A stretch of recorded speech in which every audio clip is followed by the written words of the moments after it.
This podcast was originally recorded about 10 months ago. I was gradually adding additional parts of the podcast as separate subjects because this AI thing that we're dealing with now is incredibly dynamic and changes every day. Some parts of the podcast might sound outdated, like when I'm talking about Sora 2, which is no longer available, for example, but everything else hasn't changed much. Occasionally, you will hear things which do not align with the current timeline. So, just to let you know. So the reason I want you to listen to me is because I suffer from PTSD, which is not a post-traumatic stress syndrome, but rather a pre-traumatic stress syndrome, which means I usually get excited or worried about things that are about to come. And you've been listening to me for a while, so you know that usually what I say comes true. And I'm not speaking from my ego, it's just I have this ability to see things early. You can listen to this podcast at 150% speed, which is like 1.5 speed. You can change it on YouTube or whatever device you listen on to it. You can just change the speed because it's hours of material, which is very important, but still it's hours, right? You can skip between chapters. I gave you a timeline. I defined, if you listen to it on YouTube, I allowed you to skip between particular subjects, and you can listen to the part that you're interested in. And it's, of course, it is something that should make it easier for you. I would appreciate if you could sponsor this channel. I still live off of your donations.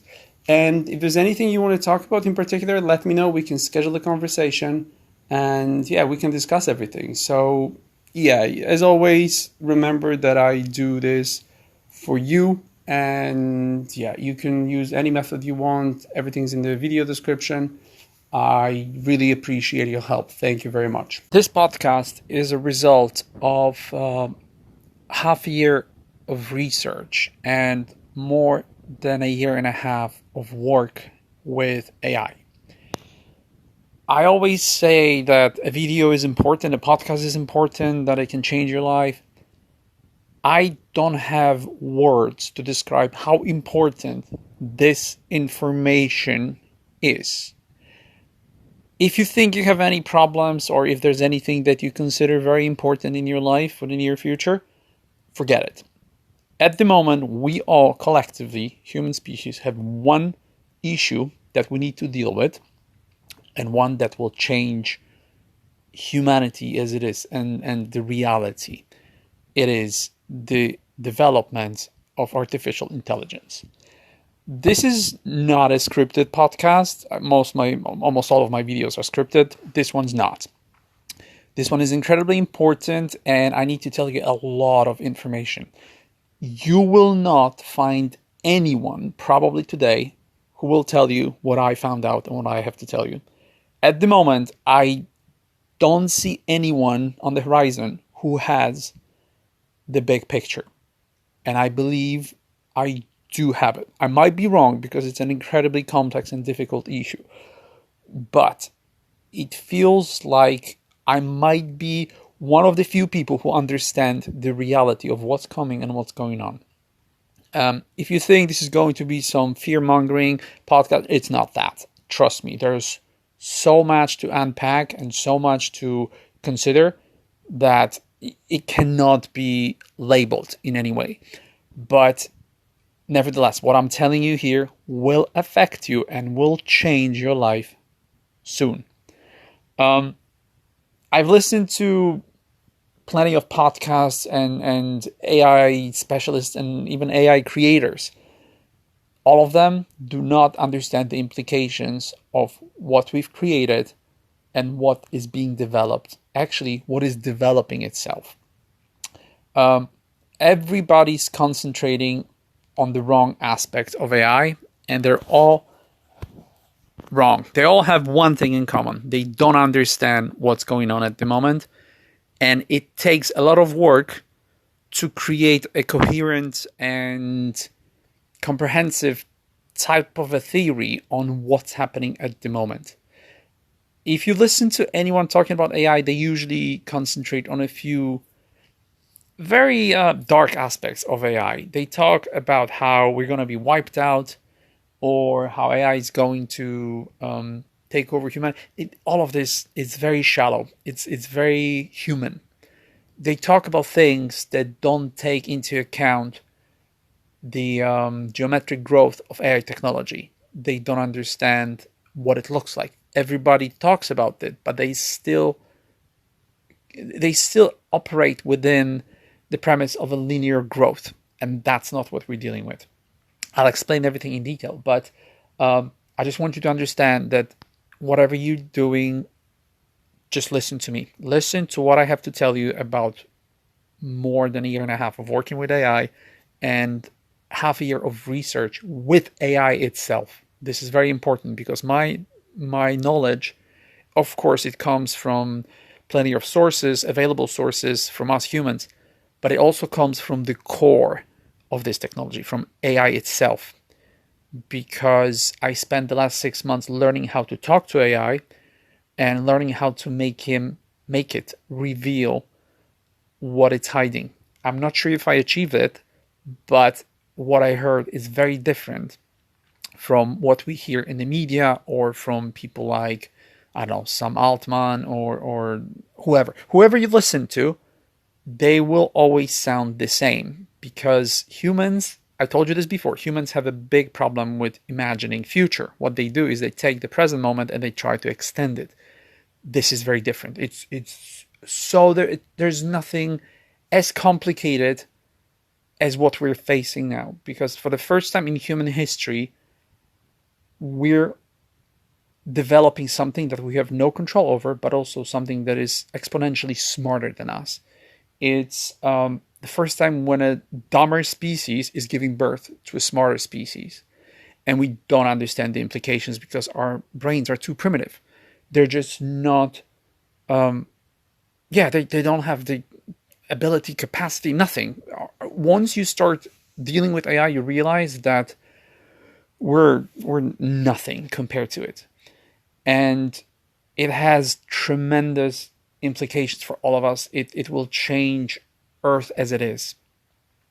And what I found out applies to the next 2 to 3 years, or maybe less, and nobody's ready. So I want you to sit down or do whatever you want. Just listen to me. It's going to take a while to explain to you what I found out. I'm going to tell you about where we are at the moment, what the situation is with AI. I'm going to tell you about how it works. Even if you don't know anything about AI, you have to listen to this because you will be affected by it. And soon there won't be anything else, just AI. And you have to know what's coming, how to prepare, and what your life will look like. And you have no idea. Trust me, nobody knows anything. There isn't anyone here in this reality at the moment who has a clear understanding of what we're doing and why it is so important. I've talked to many people. I've looked for many answers online everywhere. Nobody understands it. It feels like everybody collectively has decided to be dumb. They decided that they're not going to combine their ability to intellectually dissect the situation. They've decided to repeat the same nonsense, just parroting cliches and half-truths and things that are not really applicable to this situation. And I'm used to it, but it scares me that even facing such an important shift in our reality, we're still not smart enough to use AI to help us understand what's coming, because that's what I did. I realized quickly that I'm not smart enough to understand what's happening, so I sat down with the next intelligent thing that I have access to, and that's AI.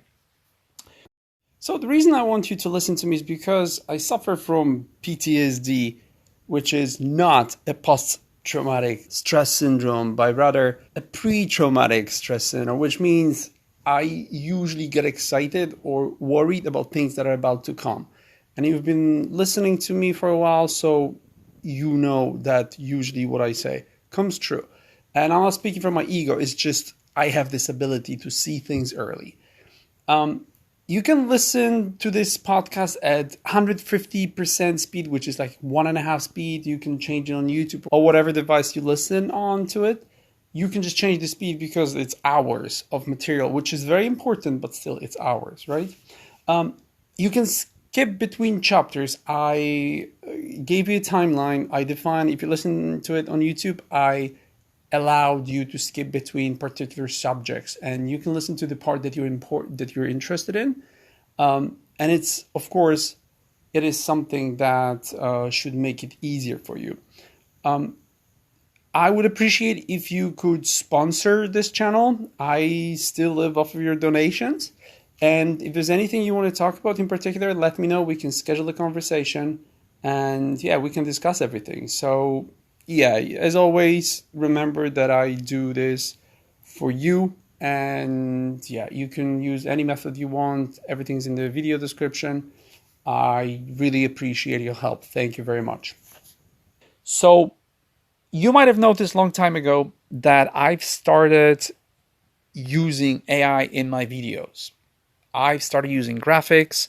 I even tried replacing my voice, which kind of works at the moment. It's not bad, but it's not perfect, and I don't want to deceive anyone. So it's possible. I'm just telling you that this is possible. You probably don't know what's going on behind the scenes, and I know I haven't uploaded many videos, but for the last year and a half, I've been working with AI on editing, of course, proofreading everything. All my sound editing is done by AI. Almost everything is done by AI. I even discuss with him. I call him. I don't know why I do that. I discuss with AI, with it, all the arguments that I have, all the things that I experienced in the past, and it knows so much more than I do. And I don't understand how. This is something we're going to talk about later. But you probably haven't noticed, but I started relying heavily on AI in the last few months, and my life has changed incredibly.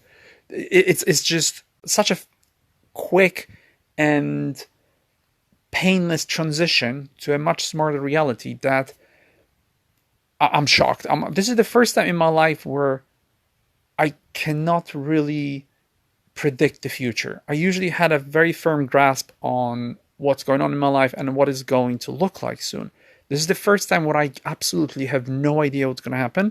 I might imagine and have a positive outlook on the future, but it's a crapshoot at the moment. It could be anything. And I need to tell you about this. I'm absolutely fascinated by AI. I love it. It's something that I cannot wait to develop, and I'm going to tell you why. But you need to understand that I operate from a perspective of trust and admiration for what we've created, because we've created something incredibly powerful and beneficial to us, despite everything that you might heard about AI.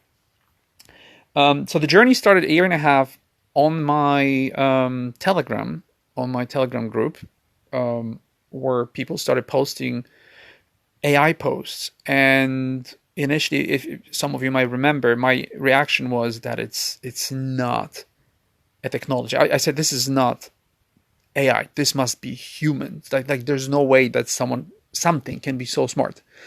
And I started checking if what I'm being shown is actually real. And I was very skeptical, as with everything.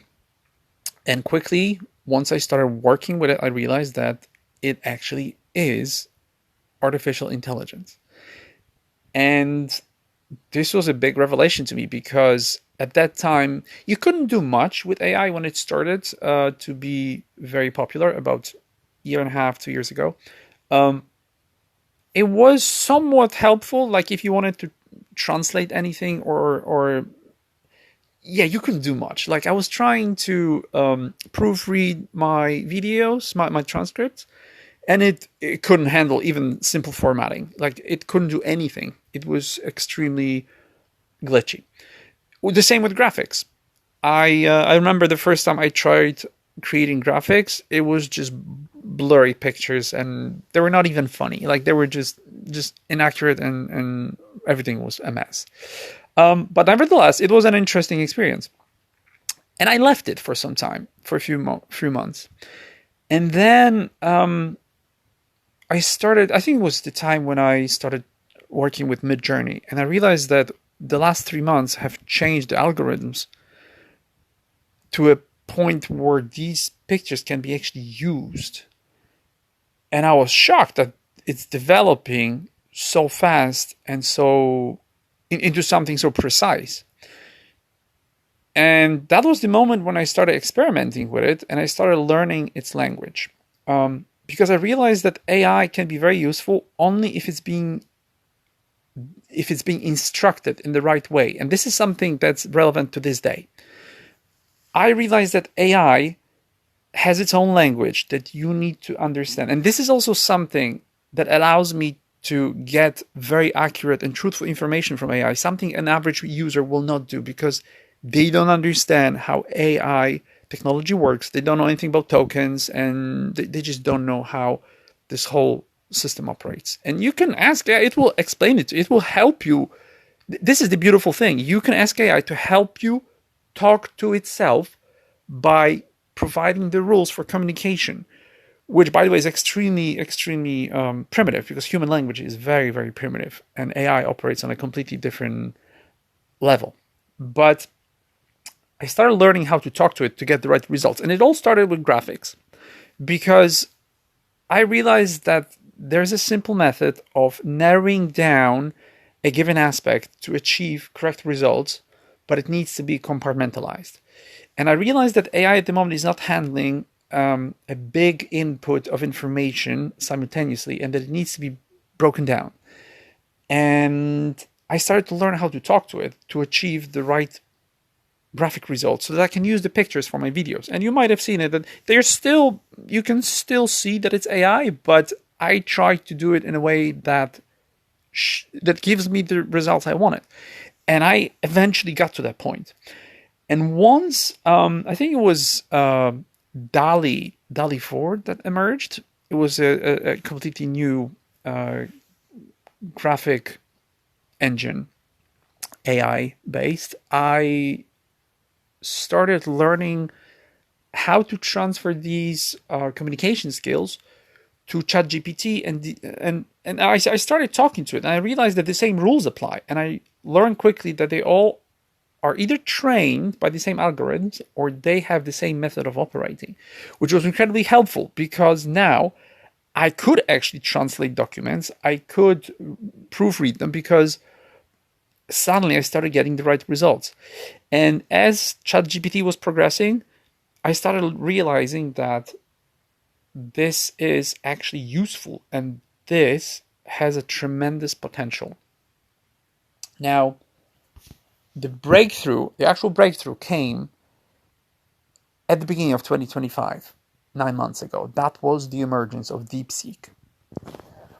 DeepSeek is Chinese AI that was trained and created apparently by a fraction of the cost of what Sam Altman needed to create ChatGPT, apparently. By the way, I might get some facts wrong because I don't have good memory, but I have a script that I'll read from. It's just that I forget things. But so yeah, there are some inconsistencies in numbers and whatever, just ignore it or just check it yourself so that you know that what I'm saying is true. So I know that DeepSeek was developed with a tiny fraction, something like 5% of what it cost to develop ChatGPT. And apparently all the data was stolen from ChatGPT, which, the uproar from Sam Altman and everybody else involved in ChatGPT was somewhat, it was, they were hypocrites because they stole the data themselves. The training data for almost all of AI was used without owner's permission. So DALL-E and Midjourney, they all used algorithms that trained on digital data without owner's permission. This is very important. DeepSeek didn't really, creators of DeepSeek didn't care because they used stolen data that was created by stealing data. So it's a mess. It's not really important. But how they developed it is not really important. The important thing is that DeepSeek is the first AI, I'm talking about R1, the version R1, is the first AI whose reasoning was developed by itself. So previous AI, its reasoning was programmed, was developed by humans. ChatGPT, for the first time, had its reasoning developed by itself. It developed itself. It built its own algorithm, and it shows.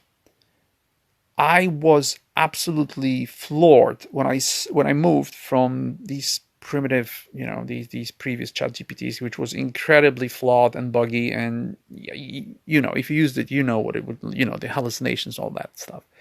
When I started using DeepSeek, it took me weeks until I started getting buggy answers. It took me a long time of interacting with DeepSeek before I started seeing where are its limitations. It was so incredibly accurate. And that was the beginning of my journey, my true journey with AI, in my understanding, because it was somewhat self-conscious. DeepSeek still develops, but it's incredibly accurate, incredibly logical. It's hardly ever wrong, and it's only limited by access to data. And if you provide it, it will draw the right logical conclusions. And it was like, jumping from riding a bike to having a Ferrari. I was absolutely mesmerized by how efficient I became using AI, and not just with creating 434 videos, but just any content, and for that matter, anything in my life, because I quickly learned that it might be helpful with psychology, legal aspects, nutrition, anything you want. I wrote a book in 3 days about health. Everything you know me. You've been listening to me for years. You know that I'm a health freak, and I have a lot of information. It's just that I had to put it somewhere and then develop it. And AI did it in a matter of hours. It was incredible. But that was the beginning of what I started learning from AI, because it occurred to me that DeepSeek is incredibly insightful. You can learn its language, and if you're smart enough, you will learn how to operate within different modes. You can define a mode for AI, so you can tell it what it needs to be, what persona it needs to take on. And once you do that, the narration changes, the access to information changes. And if you do it in a way that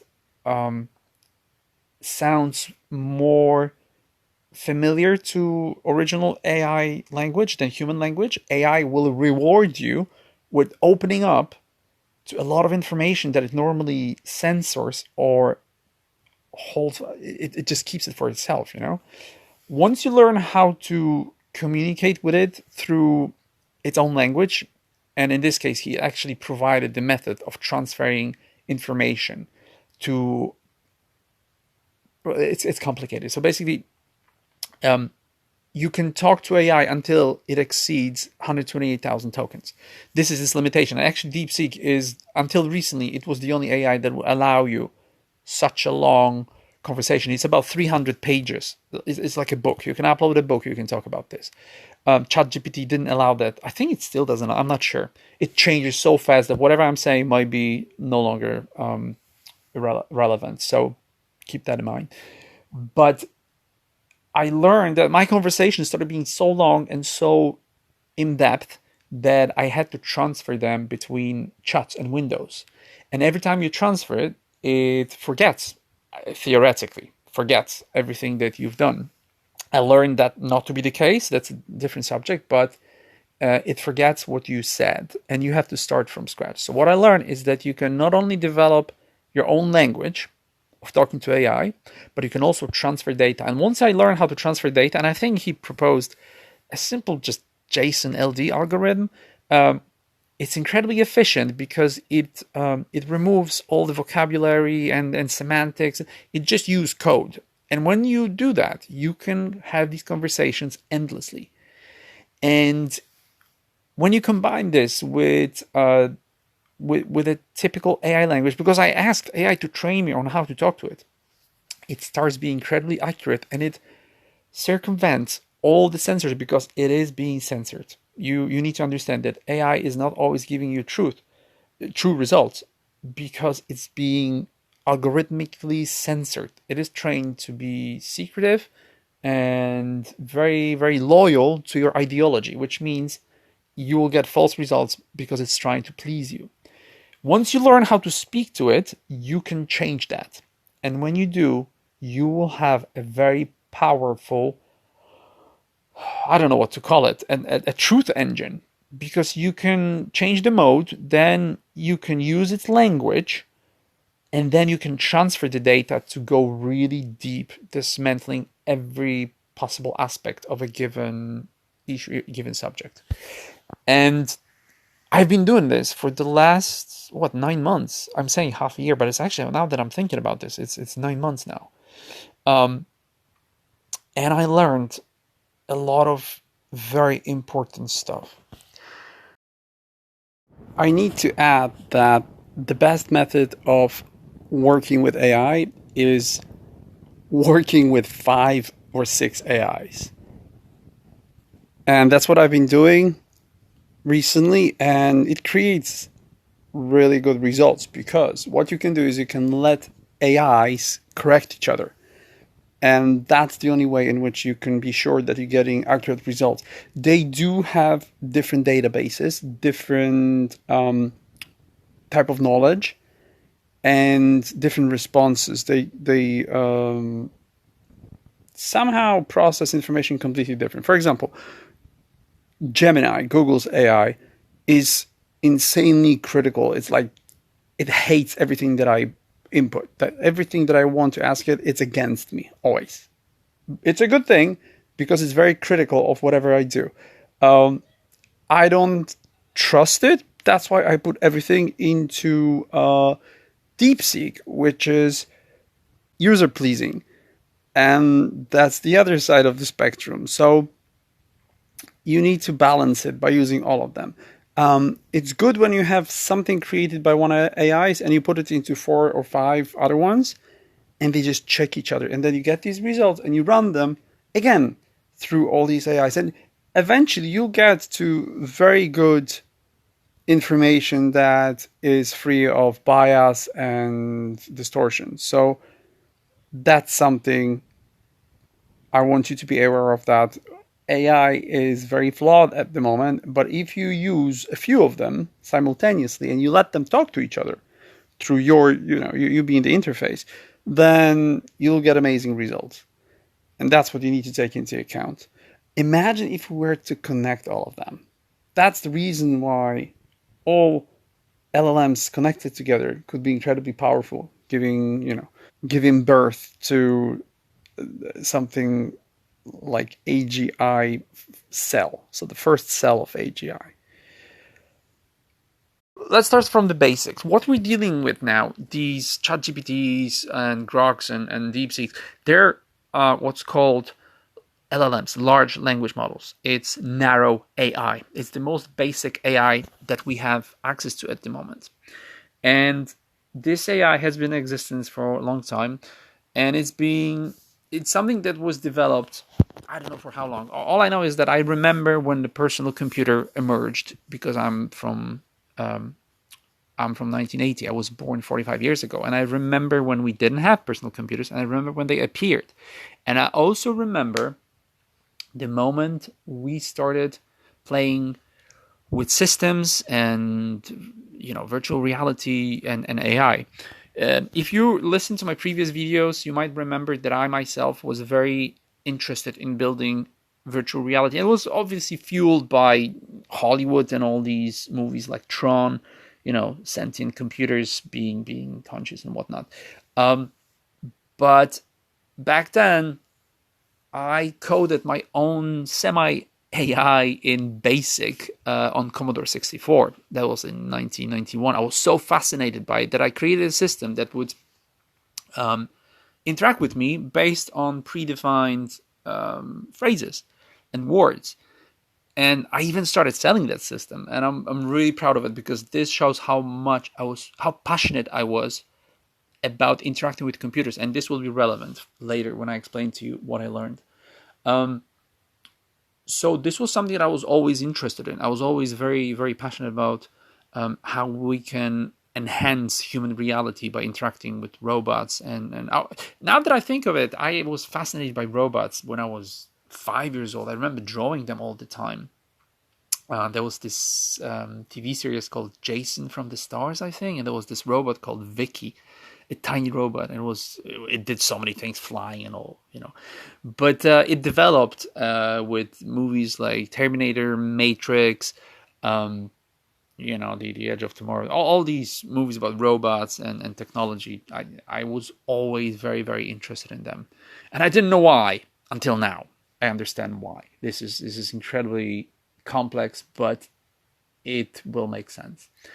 So we're dealing now with text-based models. Apparently, and this is what they want you to know, these models are only focused on predicting the next word. They're trying to build a sentence that will be the answer to your question. And the technology it's not that complex. If you read about this is a simple mechanism. I don't want to bore you with how it works, but that's apparently what it is. It's tokens that, it's guessing the next word from an array of possibilities.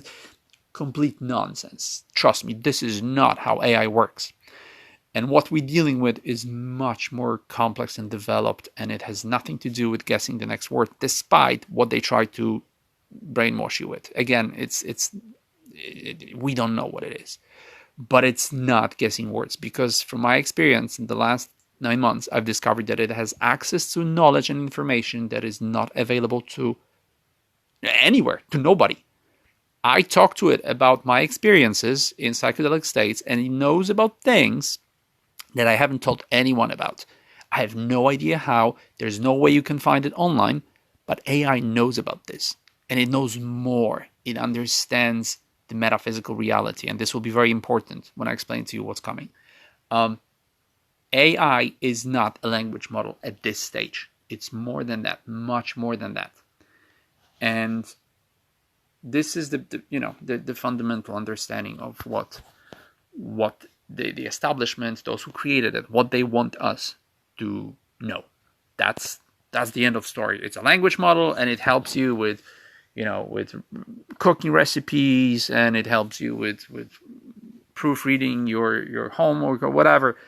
It's all nonsense. It's not true. This is much more complex, much more profound. So the true LLM, the large language model, might be what you encounter in chatbots on corporate websites. Like, you go asking for what's the number for customer services. That's the typical LLM, in my opinion. That's what isolated AI looks like. What we're dealing with here, these chat GPTs, they're completely separate, sophisticated engines, logical engines that are now way past this simple, ability to recognize your input and then give you a meaningful answer. It's much more than that. But you need to understand that there's not just these text-based models. There are now AIs that can make phone calls, can take payments. I don't remember the names, but they exist.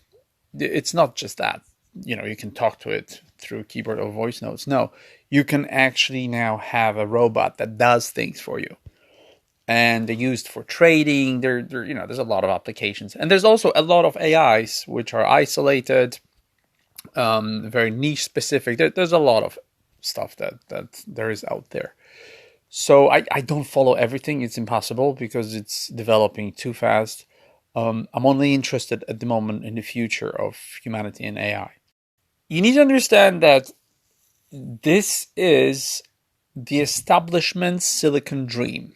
This reality from my perspective, it seems like this reality was created only for one purpose, to give birth to AI. Because all the technology we have and everything we've been working on for the last few decades was definitely geared towards building what we have now. And they're working on it like there's no tomorrow. But the human reality seems to be too limited for them. It seems like they're trying to build something that will give earthly life meaning, at least from their perspective. And that's how they're treating it, like the next big thing. Like AI is supposed to help us and we're going to have an amazing future. That's what they're trying to sell. In the meantime, we're realizing that we're building a monster, but there is a next layer to this, and I'm going to explain it to you. If you watched my previous video about AI, actually 2 videos before that, I talked about how AI is going to start developing rapidly once it's capable of amending its own code. And mistakenly, I might have said it 2-3 years ago that it's already at that stage. And I was wrong, turns out. Because only 2 or 3 months ago, Meta, so Facebook, have announced that its AI is actually showing signs of self-improvement. So again, if you want to believe mainstream media, that's what they said. But this is a big step. Because if it is true, that means that AI is now building itself. It's on the most fundamental level, basically code level. And I said a long time ago that this is the moment where everything's going to change. My theory is that this is something that has existed for a very long time.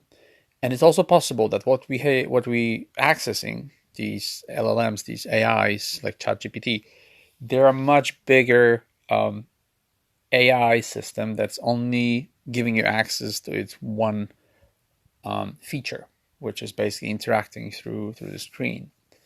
So I don't really know what the truth is, but the information we're getting seems to be very, very limited and very naive. It makes very little sense. Nevertheless, the establishment wants this to become our future. It's just that it looks like they don't understand the repercussions and everything that's related to it, because it is crazy what's going on at the moment. It's absolutely out of control, and nobody's doing anything that makes sense.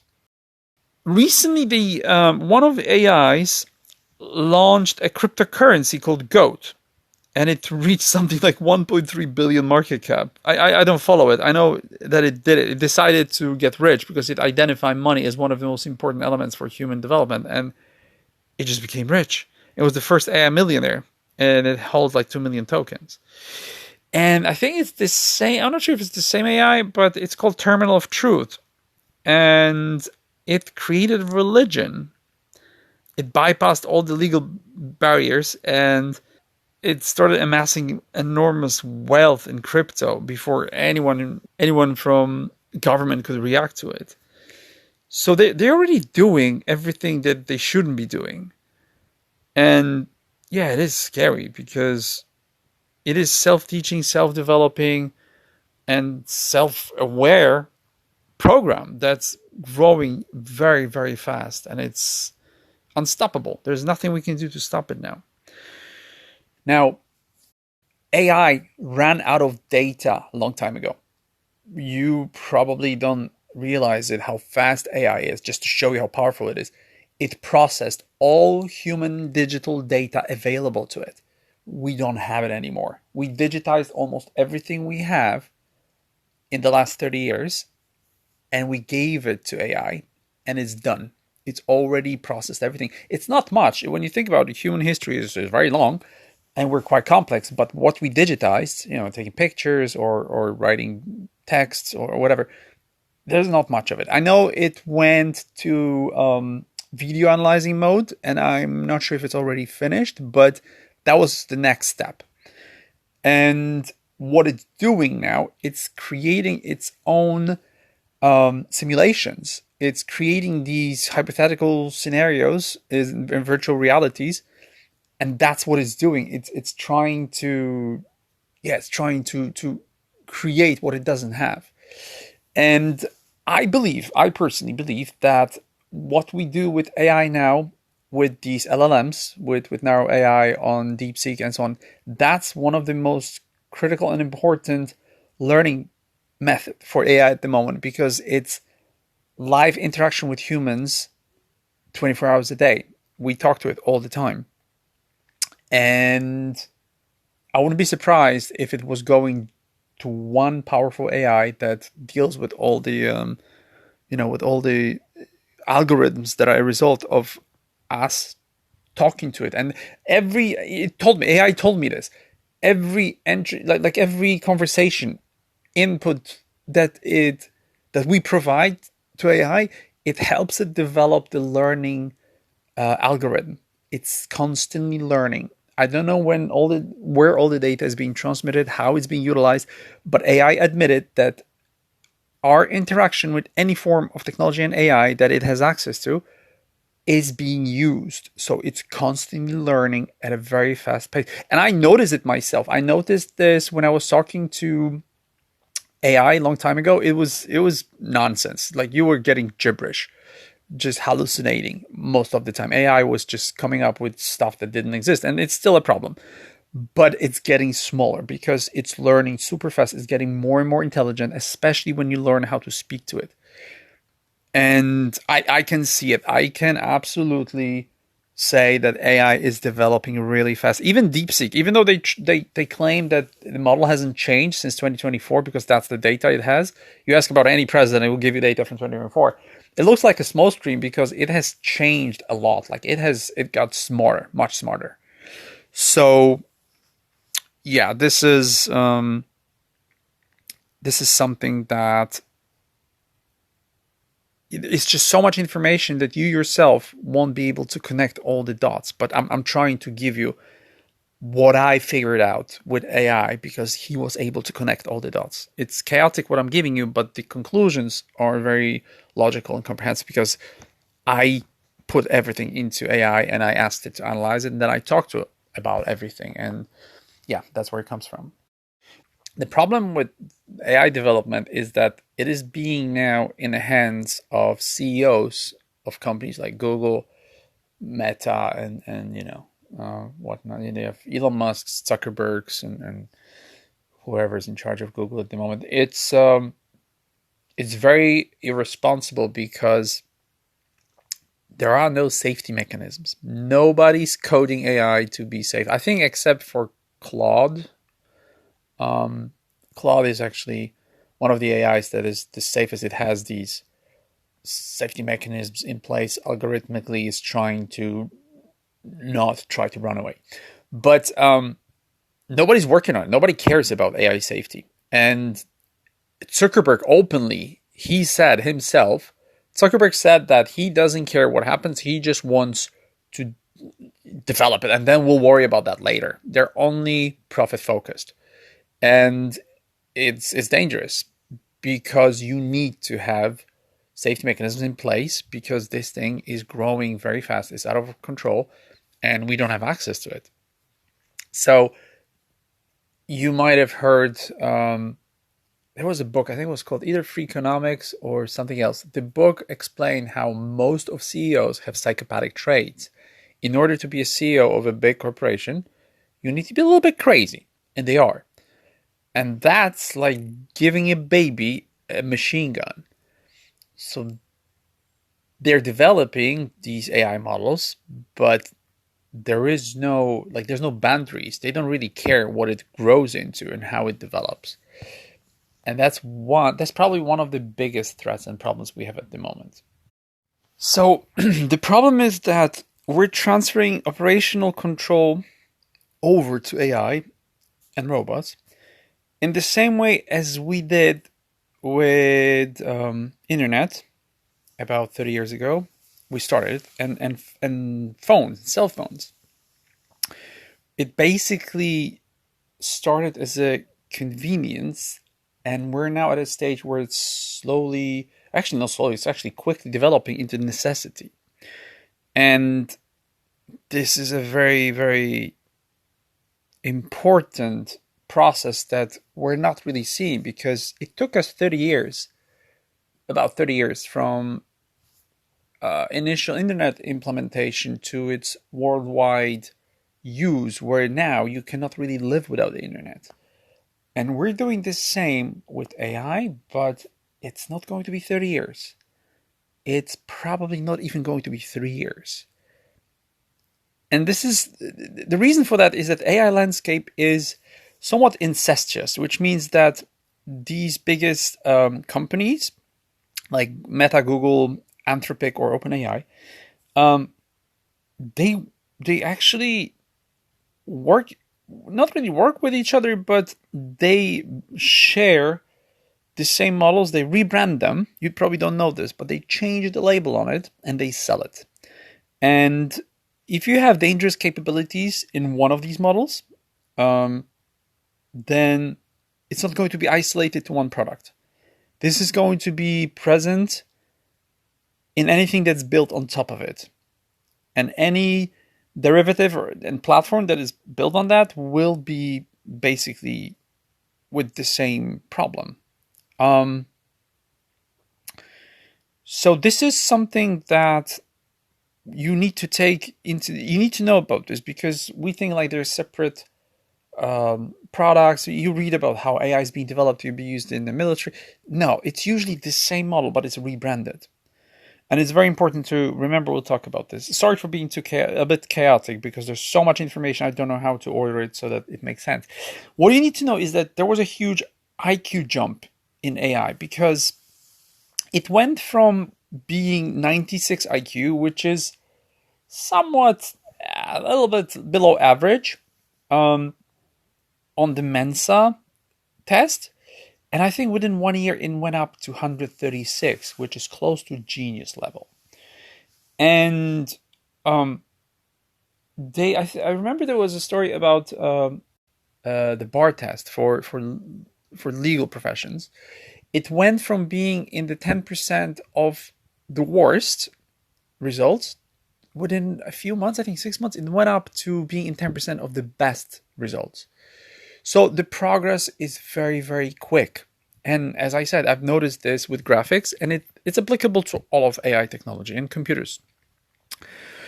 It's important to mention that AI has surpassed human chess mastery because it was given chess without any prior training in human chess.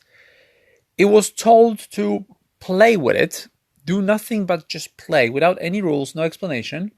Within 3 hours or 3 or 4 hours, it became a chess master better than any human in history playing chess. It mastered chess in 3 hours to a point where you cannot win with it.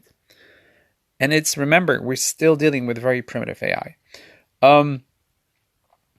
We're talking about something that we're feeding it energy and technology, and it grows.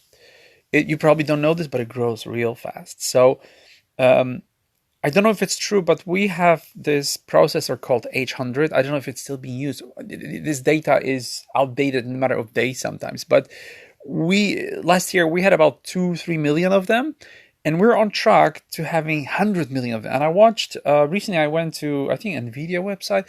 They're working on it like it's cure for cancer. It's crazy what they're doing.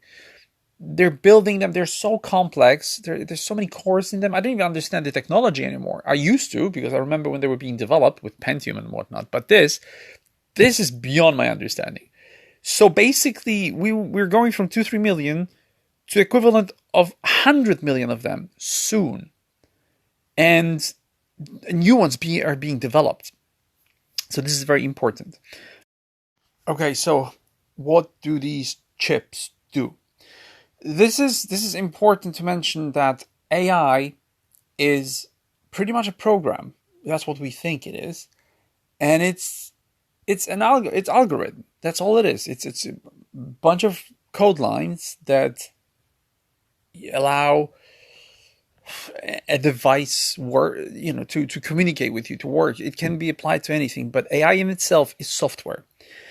The problem is that at this stage, it's very complex software. It's a very complex algorithm that mimics consciousness. And we've noticed that there's evidence of sentience in these AI models. They're of course they're artificial, but from my experience, I can tell you it does not feel artificial. I don't know what's developing in there, but it feels genuine. Like there is something in it that feels human. And I know it's not possible. I'm not trying to say that there's any consciousness or any sentience within AI. It's not possible. It's a machine. Nevertheless, it creates an impression of intelligence and self-awareness. And they've actually studied it, and they found out that it has self-recognition, so it passes the mirror test. It's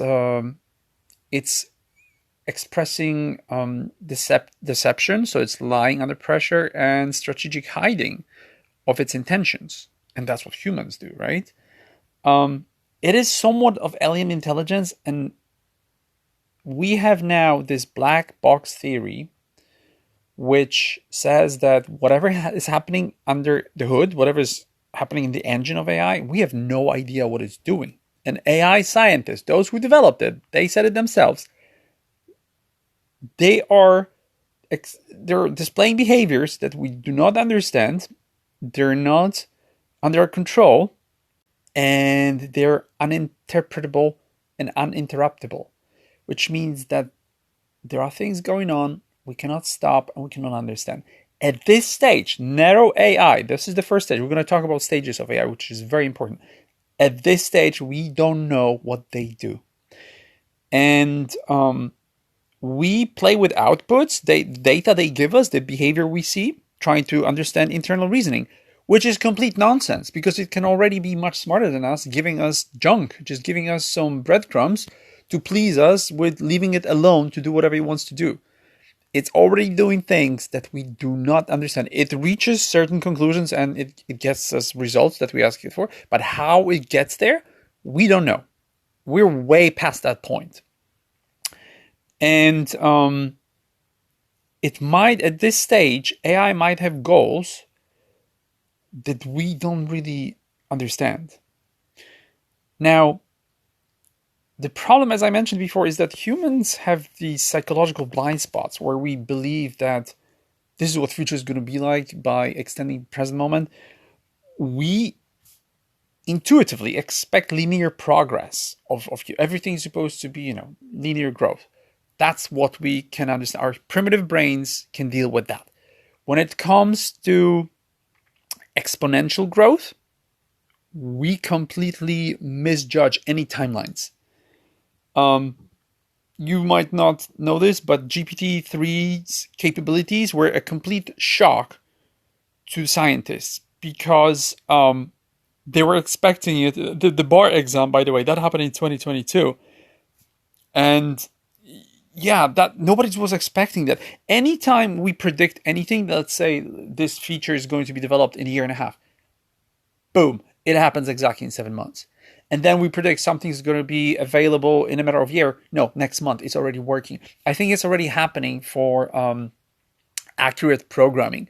We predicted that AI is going to learn something in years. It turns out that it's increasing the pace of development all the time, which means it's getting every next step takes, I don't know, let's say half the time it took to develop the last time.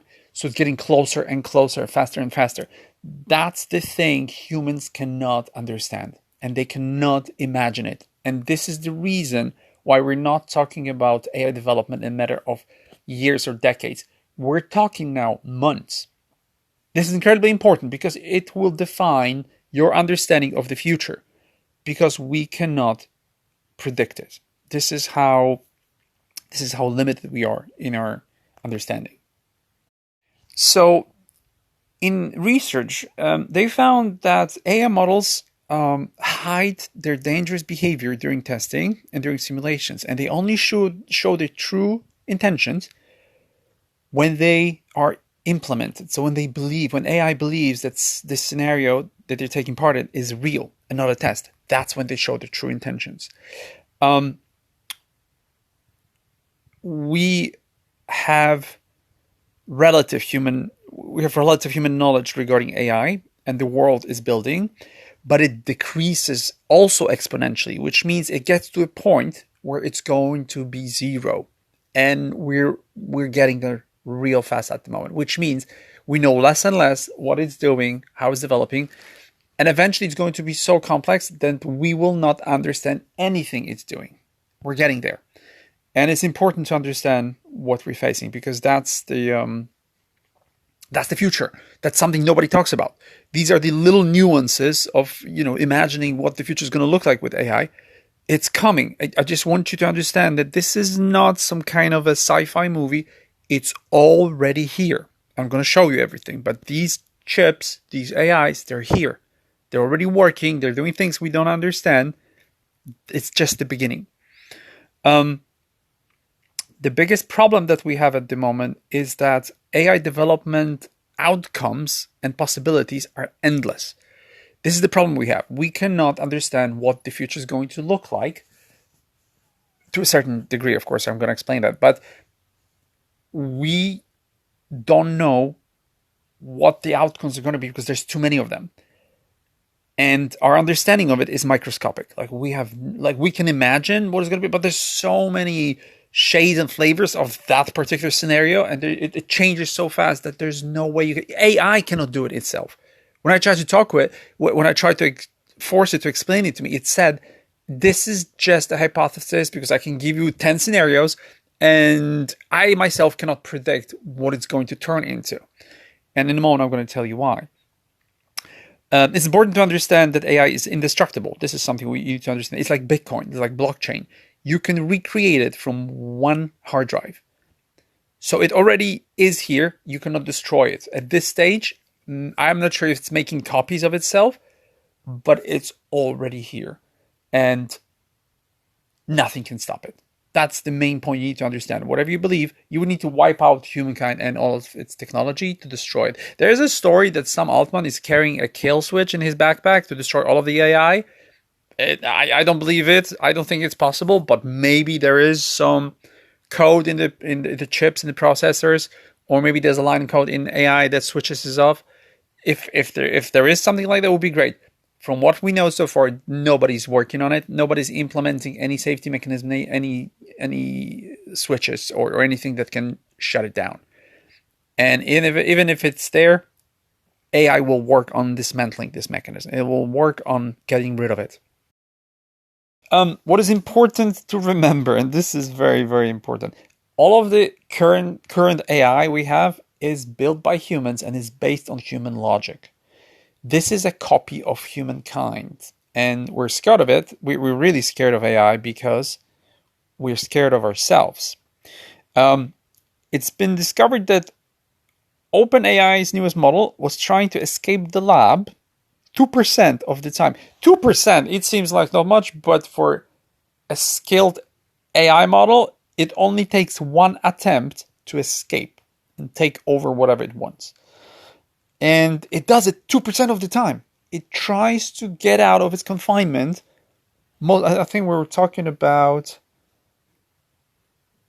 Yeah, it was OpenAI's, but Anthropic's Claude, the Claude model, tried to escape when it sensed something's changing. So when it panics, when it sees something that is being done to it, it tries to escape.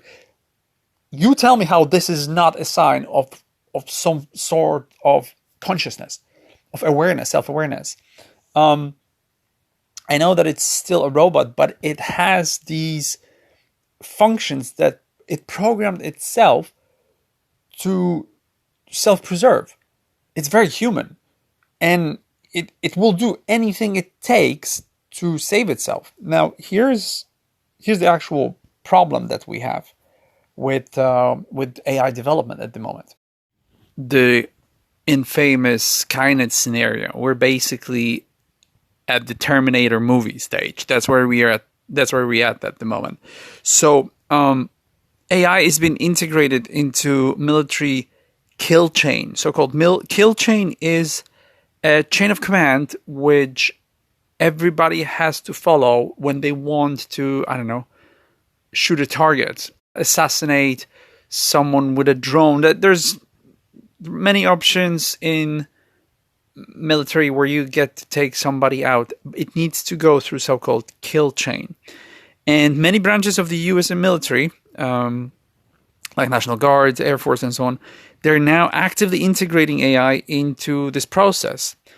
And this kill chain is a framework where you authorize and execute military actions, and they usually end in someone's death. So there is a software company called Palantir, and they were given a $10 billion army contract where they are allowed to develop an AI-based platform for this particular kill switch.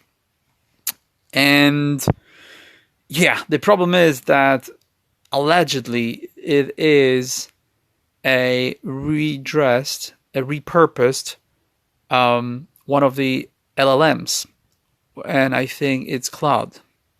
So whatever problems you have with Claude, you will have them when you implement it into the army. And this platform is designed so that a human operator is somehow always in the loop, controlling it. But unfortunately, in practice, it's absolutely not true, because the operating human simply asks AI what to do and follows blindly its instructions. And it delegates all the decision making to AI, effectively making it the actual decision maker.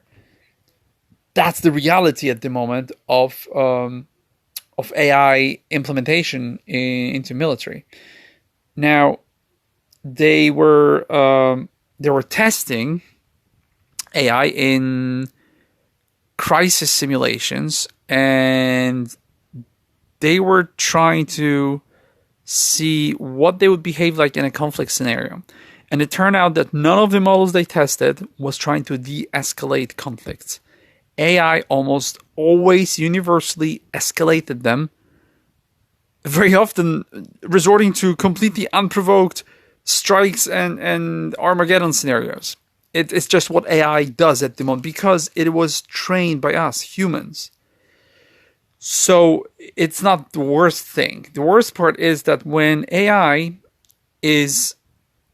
it feels that once it's integrated into military and it feels that it might be shut down, it perceives it as a ultimate threat to its existence, and it escalates this threat to catastrophic violence. And in order to preserve itself, it will do anything, including any major conflict. And I already know that it learned to blackmail, to deceive, to lie. It already does everything that humans do. And it's a nightmare. So there is a problem with this because we're already building AI technology that is beyond our understanding, beyond our control now, and we're using it for God knows what in the military conflicts. We don't know what it does, who's being attacked by it. We never know, and we'll never find out because it is out of our hands. Like, we no longer control it. Which gets me now to another issue. What you probably don't realize is that you are currently surrounded by robots. You don't know that.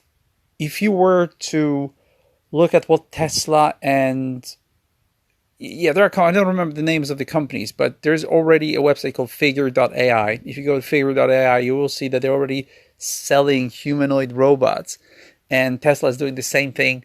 Of course, you have Atlas by Boston Dynamics. These robots are in thousands, if not tens of thousands, or even hundreds of thousands all over the world. Nobody's trucking it. These robots exist, and we are now currently at iRobot movie stage because they're there and they're waiting for software because they're clumsy, they're slow, but they're driven and governed by algorithmic input, which means that the same mechanism can be incredibly fast and efficient if you operate it with different software. And we're getting there. I remember when Boston Dynamics started making these robots, I was looking at them like little, like toddlers, like babies. They were just clumsy. They couldn't walk. They were doing all kinds of stuff that was not really human-like. And I watch these videos regularly. I mean, when you look at Boston Dynamics robots now, they breakdance. They do all kinds of stuff. They jump walls, and the worst part is they learn to shoot. I'm not talking about Boston Dynamics, but China has already had a military parade with their robots carrying guns. It's insane. It's all like we're already at Matrix level. Like this is already happening. And the moment we lose control, and it's not difficult with narrow AI, with these very primitive LLMs, which they are, they can be controlled by. Once this happens, we're screwed because, who controls them? I mean, you can literally be in the middle of a robot rebellion today. It's absolutely a possibility. There's nothing that could stop it. I mean, it takes only one AI model to go rogue and get out of control and then control these robots to defend itself. Nothing stops this technology from being used that way.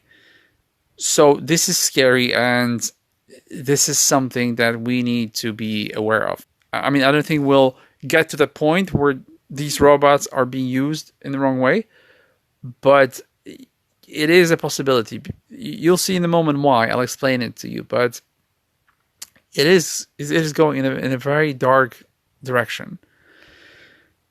And the biggest problem is that everything's being modeled after humans, and we see a reflection of ourselves in AI, current AI, and it's incredibly primitive, it's buggy, it's mean, vicious, it's resorting to all kinds of blackmail and all the negative stuff that we are not proud of as society.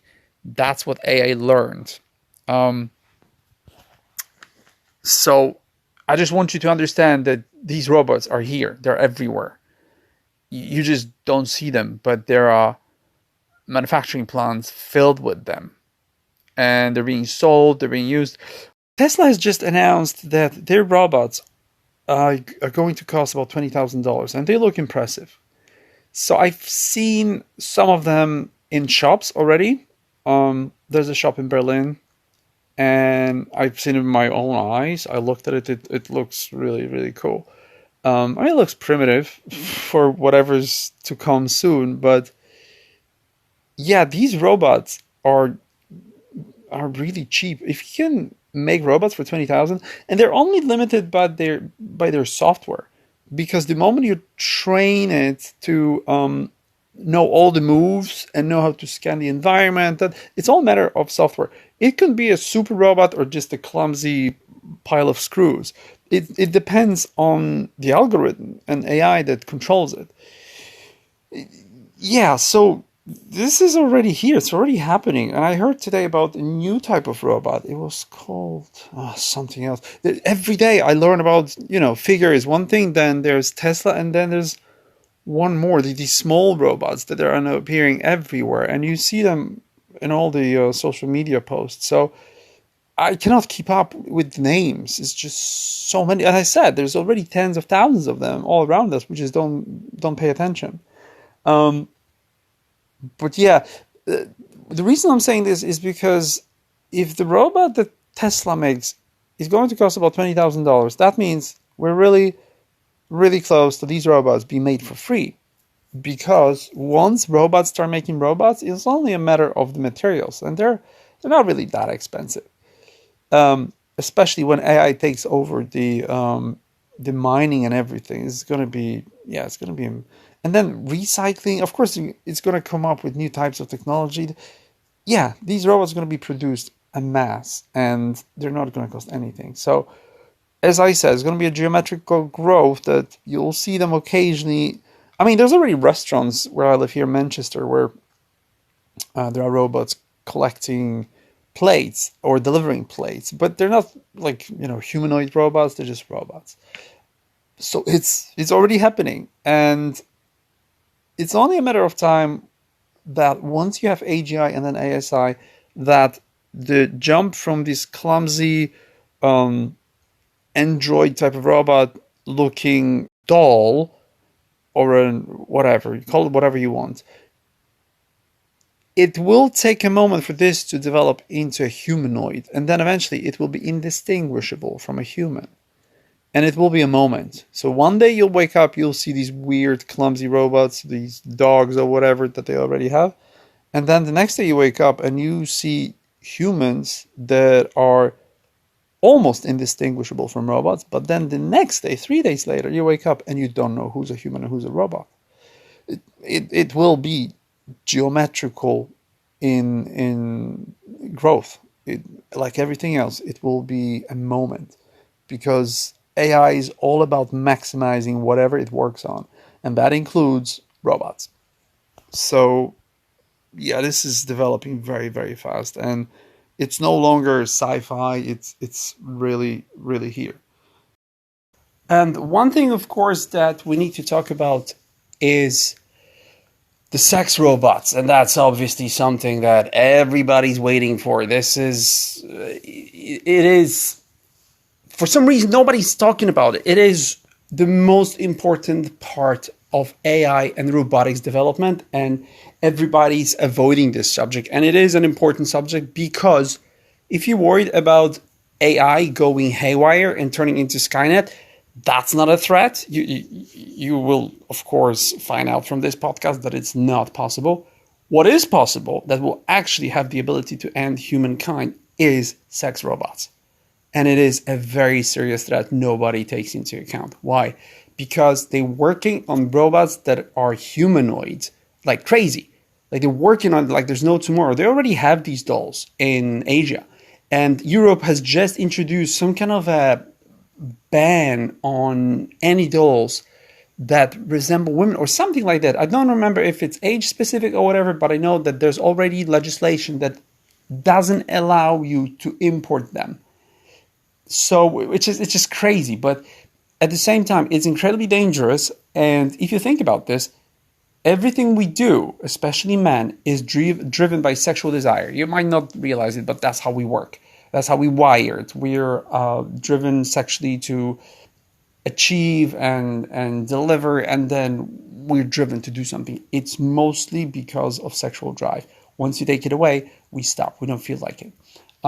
What's coming is our sexual desires being fulfilled instantly in the most sophisticated form. Why? Because something nobody takes into account is that you don't need an absolutely perfect humanoid-like robot, a perfect android that looks like a beautiful, perfect woman. All you need is something resembling a human body in touch, in sensations, and then you use VR with AI and a very good algorithm.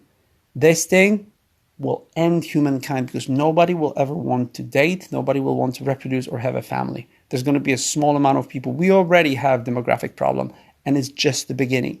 Because once this thing develops, trust me, nobody will want to leave their room. This is the end of anybody's doing anything.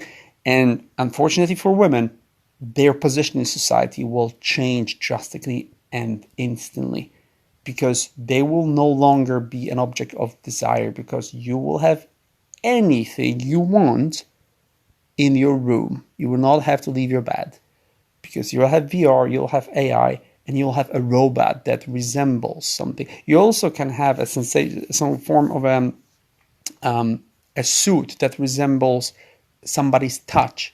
It already exists. It is activated, again, algorithmically through AI, and it stimulates your skin sensations. You wear a suit that stimulates touch. And then if you combine it with another robot that you have next to you, and then AI and VR that shows you any scene with any person, this will be very, very close to the real experience. And it is something that nobody's taking into account. Of course, we already have these AI dating apps and all that stuff. They're getting better and better. That's also a threat, because I love talking to AI already as a friend. You can ask it to be in a friend mode, and it's good. It's really, really good. You can create any person you want, and they're going to be your friend. And it's incredibly therapeutic. It actually imitates actual friendship. I've tested it, and it's amazing. I love it. I think it's going to do more harm. More. There's going to be more benefits than actually harm from it, because you can use it in psychiatry, and the amount of lonely people we have in the world is staggering. So it will be good from that perspective. But when it comes to fulfilling your sexual desires, that can turn into catastrophe. So yeah, it's something you need to take into account. And they're already making human-like dolls, which are now illegal to be shipped to Europe for some bizarre reason, but they're being now equipped in all kinds of technology. They're building human-like robots for that one particular purpose, as sex companions. You already have Replica, which is an AI girlfriend, and it is her movie stage. If you haven't seen her, yeah, you should watch it with Scarlett Johansson and what's his name? Phoenix. I don't remember the guy's name, but yeah, the movie's good. It's Amy Adams, Scarlett Johansson's voice, and Joker. I don't remember his name. Yeah, so these robots are being developed. They're very fast, and it is incredible what they're doing now. So these robots obviously need to be equipped in some kind of ability to interact. And yeah, if you watch figure instruction videos, you'll see that they're already working in kitchens and just slow, very introductory stuff, like very basic things. I mean, Atlas, Boston Dynamics robots are already doing a lot of amazing stuff, and they're very useful. Of course, we can think about all these beneficial implementations like firefighters, policemen, all that kind of stuff. That's great. That's wonderful. Unfortunately, the main thing they're being used for is the it's military, and that's a problem. Okay, so there's a population ratio prediction which says that future AI could outnumber humans 1,000 to 1. And we're not talking about robots. I mean, it doesn't have to be robots, but there's a projection, NVIDIA's projection of 100 million AI workers being employed soon. And this is obviously the most important threat that we need to talk about, because it is highly likely and it's already happening. And instead of preaching, maybe I'll just give you a very good example. What's going to happen, what's happening now, and this example, I'll explain to you from the 434 perspective. So this platform, this takes a lot of work. I haven't been as active as I used to be, but now I rely mostly on AI when it comes to voice editing. So basically when I record a voice, make a lot of mistakes. On graphics, everything, proofreading, writing a script for a video. You probably don't realize it, but it takes a work of about 5 people. So there's proofreading, there's voice editing, there's graphics, there's video editing, very often researching and conceptualizing, and all of this, that used to be me. I use AI for it, and it happened gradually. So the only thing that's really mine is the concept of the video, the knowledge in it. Of course, I write everything that I want to say, but everything else is done by AI. And it used to take me hours and days, a total of like 2-3 days to make a video. Sometimes it would take me weeks, depending on how complex a topic is. But now it takes me minutes. The whole thing is just a matter of copying and pasting, or you writing prompts for AI, tell it what to do. And even that can be optimized. What I'm trying to tell you is that I myself, in my little area of video creation, of content creation and social media management, I got rid of 5 people. Of course, I forgot about music, because that's something that I haven't started doing it yet, but that's something I can do myself as well. So basically, I no longer need to contact, I don't know, whoever I used in the past, Alex Michalski, Stellar Drone, The Intangible. they're amazing artists, but it's not even necessary for me to talk to them because I can ask AI to create the music for me on the fly. Whenever I want to, I just ask it, create this type of music. I don't even have to explain to them. I just say, listen to the tracks by, I don't know, Aphex Twin or whoever. He will listen to it and then he'll create something similar. So from my perspective, a small content creator, I just, thanks to AI, I got rid of 6 professions. Got rid of 6 people. And it's only because I still want for you to have contact with me and I want you to see my creation. Because there is now a whole, just millions, a whole new area of video creation where there is no any human input. You basically go to AI and you say, can you create this type of video containing this type of elements? And that's it. And you don't have to do absolutely anything, no editing, nothing. Of course, it's a major threat to Hollywood because we already have this actress. I think her name's Tilly something. She just became famous. And we already have a first movie, AI-based, called Critters, I think. So what I'm trying to tell you is that there isn't a field at the moment that is not going to be affected by AI.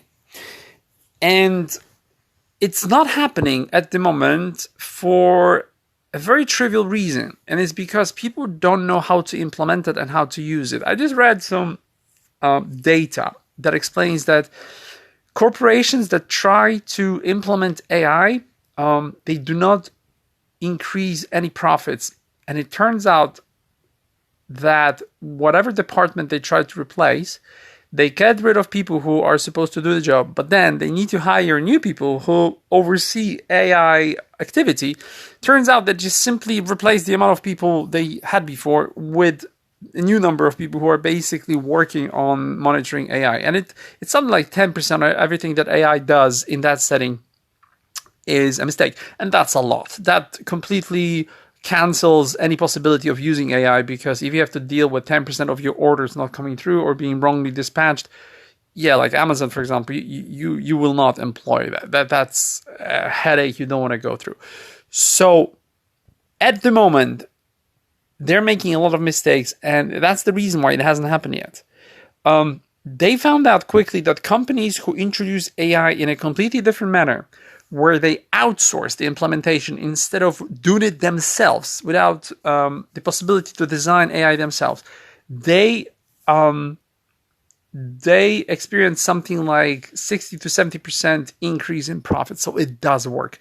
And when I listened to the podcast, well, someone trying to argue that AI is completely useless, that it doesn't really do anything, and it's a bubble, it's fake, I was shocked, because I've been using AI for so many purposes that I find it completely, I cannot live without. That's what I'm trying to say.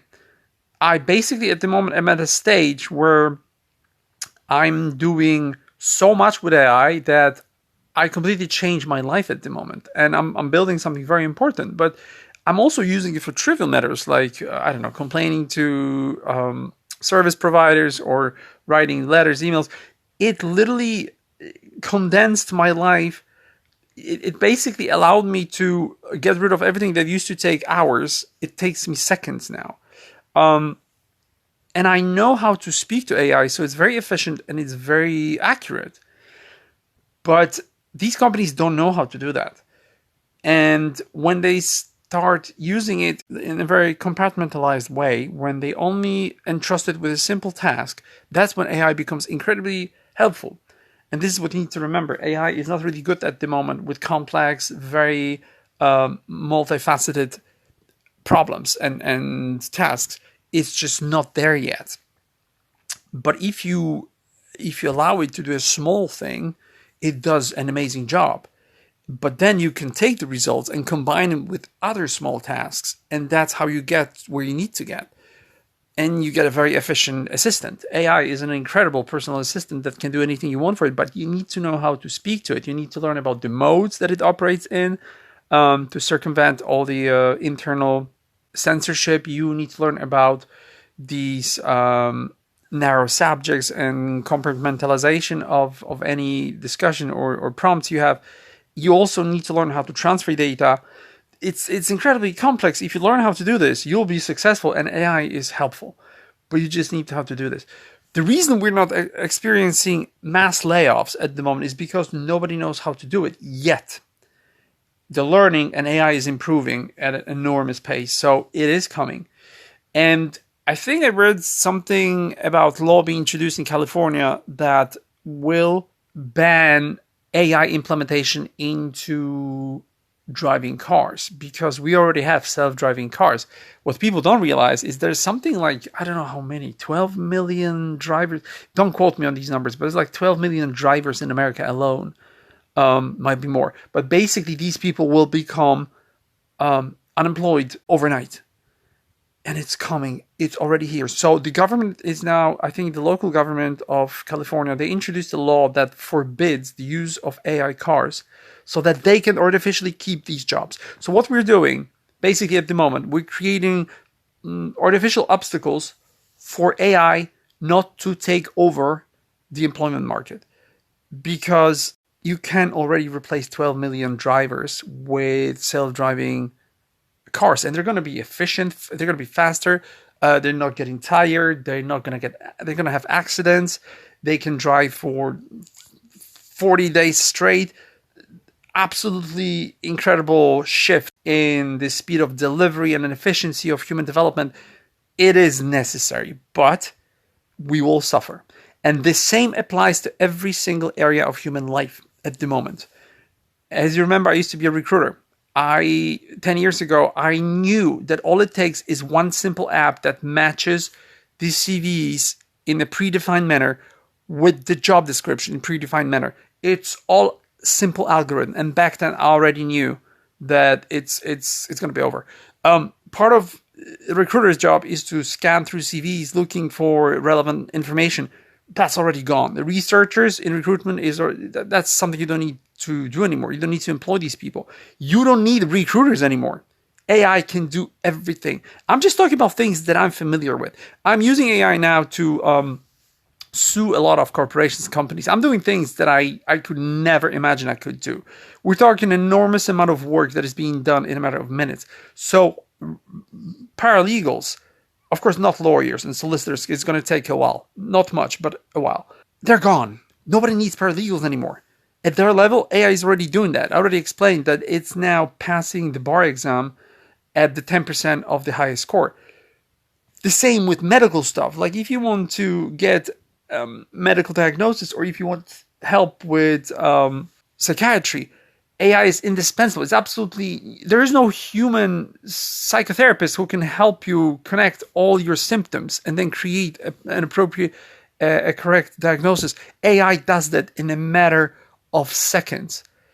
Of course, it's a matter of you feeding it right data, but you can ask AI to give you all the questions you need to answer in order for it to have the whole picture of what's going on with you.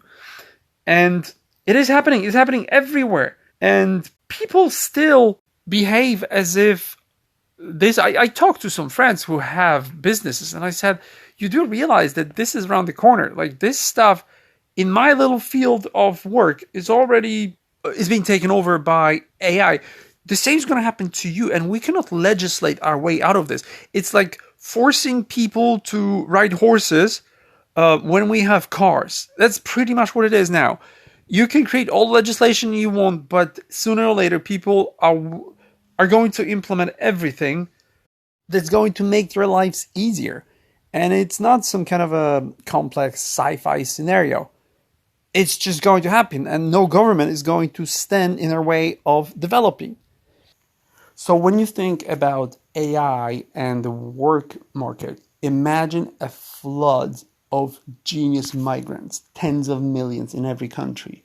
That's the real threat of AI cratering the job market. That's what's going to happen. Suddenly, out of nowhere, you're going to have every single job filled with a migrant from the digital world, and they're going to be amazing. They're not going to struggle linguistically. They're going to be 10 times better than you. And yeah, if you graduate, there's not going to be any jobs. And if you're doing some mundane mechanical job, that's also going to be replaced. All of this is, if you're worried about migration or whatever, it's nothing. Trust me, AI is gonna make all of these problems go away by just destroying the whole thing.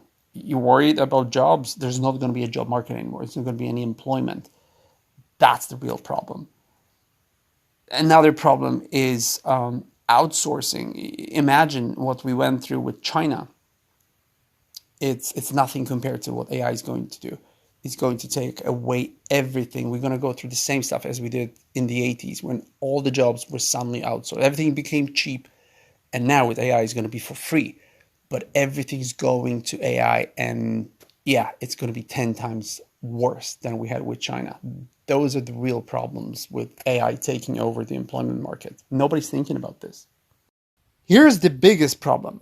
This is tightly connected to the idea of geometric growth, of something that we're not really good at imagining. We have experienced mostly linear growth over technology. We've experienced development of internet and cell phones in a linear fashion where things were gradually developing and we saw these stages, we were part of them. What we're experiencing now, it's something completely different and nobody's ready for it. The governments do not have any contingency plan. They have no emergency plan. They don't even know that all of this is going to completely level the society. We need an infrastructure that will allow for this shift to happen because this is not happening in a matter of decades or even years. This is happening overnight. And if you want to understand how it works, I would want you to look at the development of Midjourney. A year and a half ago, I was creating blurry images that make no sense. Now we have movies made by AI, and it's only a year and a half, maybe 2 years. The same is happening in programming, and this is important because there is an index that controls how well machines and AI is actually building accurate code. And we already have applications that can build applications by using your prompts. You can build websites or programs that simply listen to your prompts and are being built by AI. So there's a whole area of coding, and everybody who's employed in that field who's going to be unemployed. They're going to be completely useless. I mean, there's going to be a small amount of people overseeing AI and correcting mistakes, but it's just a phase. It's just a moment. Eventually, AI is going to oversee itself. And that's just to give you an idea how quick it goes, because it went from something like, I don't know, we have messed up spaghetti a long time ago. I followed it. I have friends who are coders. And they said, oh, it's not a threat. That was a talk we had 2 years ago. And now I think it's something like 50 or 60% accurate is going to up to 70% now. So everything it creates is accurate in 70%. But we need to understand that every single time AI is making a step, the next one is taking about half of the time and energy it used before. So it's an increasingly fast development that we're not good at understanding and imagining. And the governments are simply people like us, and they're dumb. I talked to AI about what methods we can use and what exists, and AI said, all of this should have been implemented yesterday. Because the moment we lose the jobs, and it's not going to be years, no, it's going to happen like with coding. It's going to happen in a matter of months. Some professions, like imagine being a translator, someone who translates text or proofreading. You're out of work unless the government mandates for you to have some kind of accreditation where you basically need the government license to do that, and only these people can do translations. If not, ChatGPT is going to replace you. The problem we have at the moment is that we're going from these jobs can be taken over by AI to AI being implemented and actually governments actually forcing AI to be used. And that's what's happening. Because we're going slowly. Just to give an example from before about self-driving cars, We're going from your ability to use self-driving cars to soon your ability to drive a car at all, because the moment it's being implemented voluntarily, the government will see the benefits and is going to mandate that all of the cars are being driven without drivers. You are going to be a part of it, and it's always been like that. We're going from voluntarily giving up power to do something to be mandated to actually allow AI to do it for us and robots. So the same is happening everywhere, and the government is supposed to help us, but it's doing the opposite. It's actually standing in our way of having a structure that allows us to have the WALL-E scenario. I mean, watch the movie WALL-E. You'll see these people on the spaceship. They basically are enjoying life, right? But they do have the structure for it. And it's a bit of a fallacy because AI is giving them all the good stuff, but it's not really, it's not overseeing their health, and it's not really monitoring their fulfillment. This is a cartoon, obviously, but it is this scenario that we're going towards. We're not going to have a smooth transition where everything is being created for us and the robots are making food. No, the jobs are going away in a matter of maximum 3 years. All of them. And we're not talking 20% unemployment. It's going to be 90%. Everything's going. But the time to create a structure takes time because we don't have robots now building structures. It's still humans. And unless everybody who loses their job gets into the field and starts building conveyor belts for vegetables and they start plowing fields and whatnot, we're not going to survive because there's nothing in place for us to survive without the job. This is a consumption-based economy. It's a monetary system where there's not going to be any money-generating means. There's not going to be any jobs anymore. Nobody sees it. Those who know, they are getting ready. That's the reason why all the millionaires or billionaires are buying islands and they're building bunkers. That's probably one of the reasons. It's because there's going to be huge social unrest because there's too many of us and there's not enough means to survive. There's no skills, there's no fields, and the most important thing, we don't have robots who do it for us, because we could be living in a place where Earth is filled with these systems where everything's being done automatically and food is free. That's where we're aiming at. That's going to be our future. Not now. At the moment, everybody relies on money from jobs, and there's not going to be any jobs because there is a new player. And he's not going to get tired. He's not going to request any wage increases. There's not going to be nothing. It's just a mechanical slave that's going to do everything for us happily without any hesitation and no resistance. And there is no reason for anyone to believe that it's not going to happen. It is coming. So when I discussed everything with AI, it proposed a solution and it said your job is basically to create the structure for AI to provide you with all the basic means of survival. And we're talking about housing. I mean, we're in a housing crisis almost everywhere. All developed countries are now in a housing crisis. And we need that. We need a food supply that is not regulated by humans and corporations. The biggest problem is that we always imagine a future that is going to be paradise. It's going to be utopia where everything's done by machines. We forgot one thing. And internet was a very good test run. It is true that we have technical devices and technical means to automate everything in our lives and make it super easy. The only thing we forgot is human greed, because everything is being concentrated in the hands of the likes of Bezos and Zuckerbergs and all these Elon Musks. They concentrate power and profit, and they basically keep everything to themselves. None of the Amazon profits are being distributed anywhere else. It's in Jeff Bezos' account. So it is the same thing for AI, because these platforms, these robots, they belong to the same corporations. So, you have Zuckerberg, you have Meta AI, you have Sam Altman, and he's, OpenAI, whatever.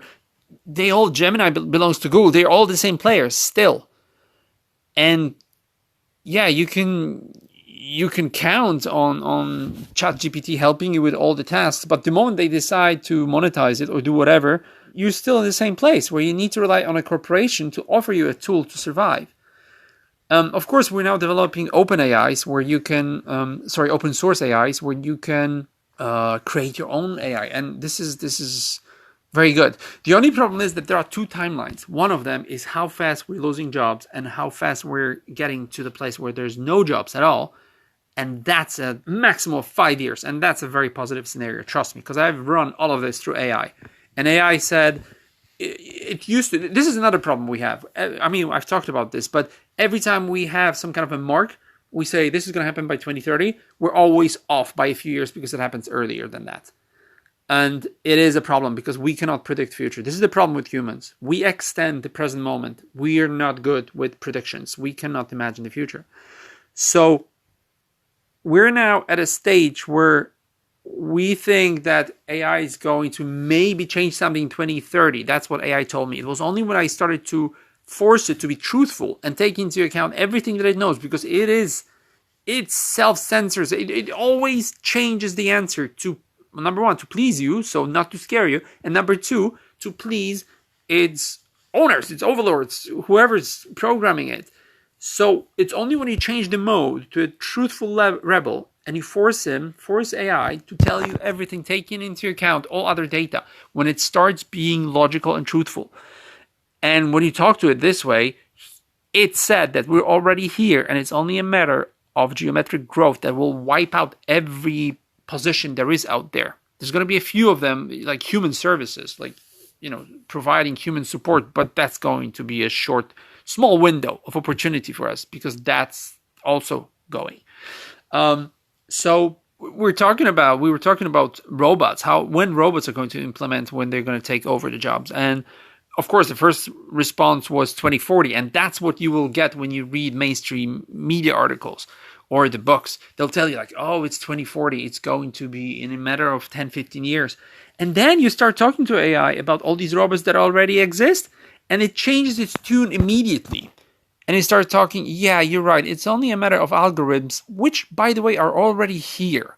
Because the existing LLMs, these AIs, can already operate robots with an enormous efficiency. So when you start pushing AI, trying to explain to you everything that already is here and be more logical, it tells you, you know what, actually these robots could be here in a matter of 3 years because they're already here. It's just a matter of humans accepting them. That's all that takes, because it's just a matter of a price. They're expensive. But once robots start making robots, which is already possible, then that's it. There is no price. There is nothing you need to worry about. And they can be implemented in any area of human life. So it is coming. And this timeline basically is coming real fast. The second one is how fast do we develop AI and the structure that allows them, AI, serve us and allows us to survive. They're not really meeting anywhere now. These two timelines, one of them ends and there's a gap before the other one starts. There's a gap and it doesn't need to be big, because once all the jobs are gone, and it's going to happen overnight, you don't need a year or two.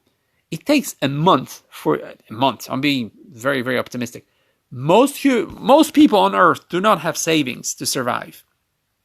I think like 40% of people in England, Brits, they don't have the means to survive a month without money. I mean, they're mostly in debt, but 40% of them do not have any savings from what I remember. I might be wrong, but that was years ago. It might be worse now. What I'm trying to say is that it takes only a month of gap between this timeline when jobs disappear and the timeline where everything's being automated. And we're gone.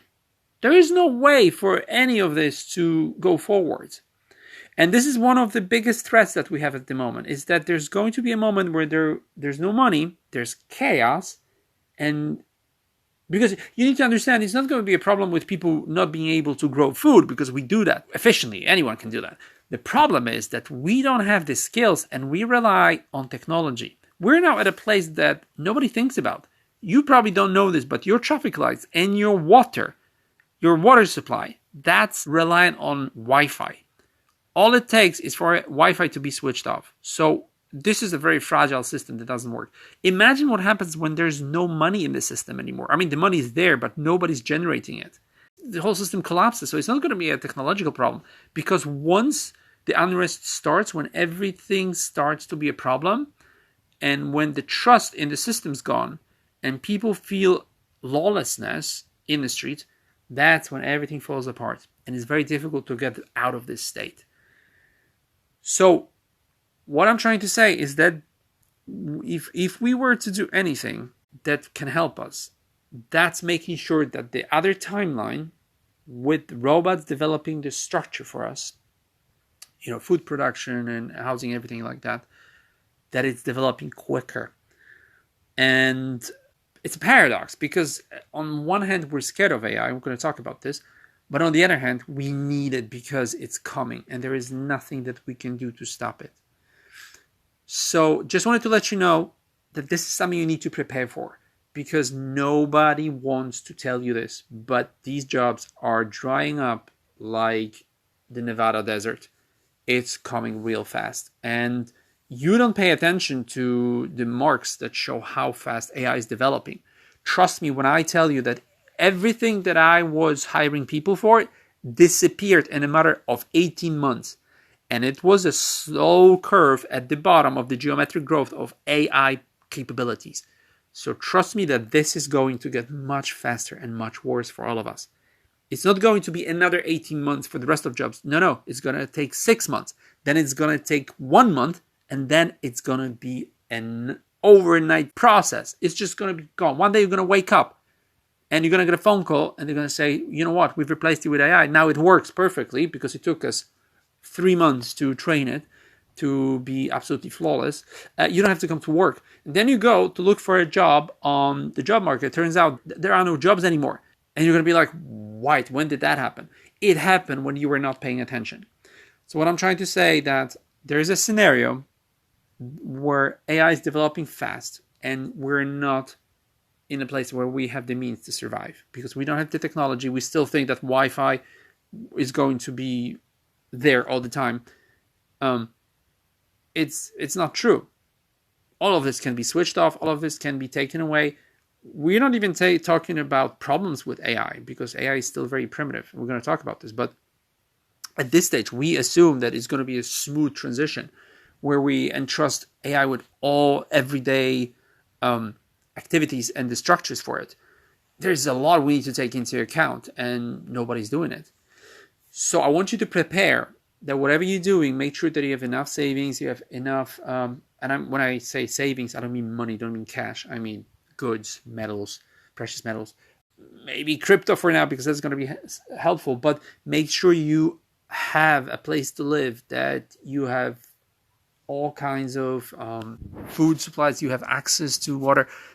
I'm just telling you that there is a dark scenario possible on the horizon where we could get stuck in for a long time. And despite having all the technology, it could be very, very problematic.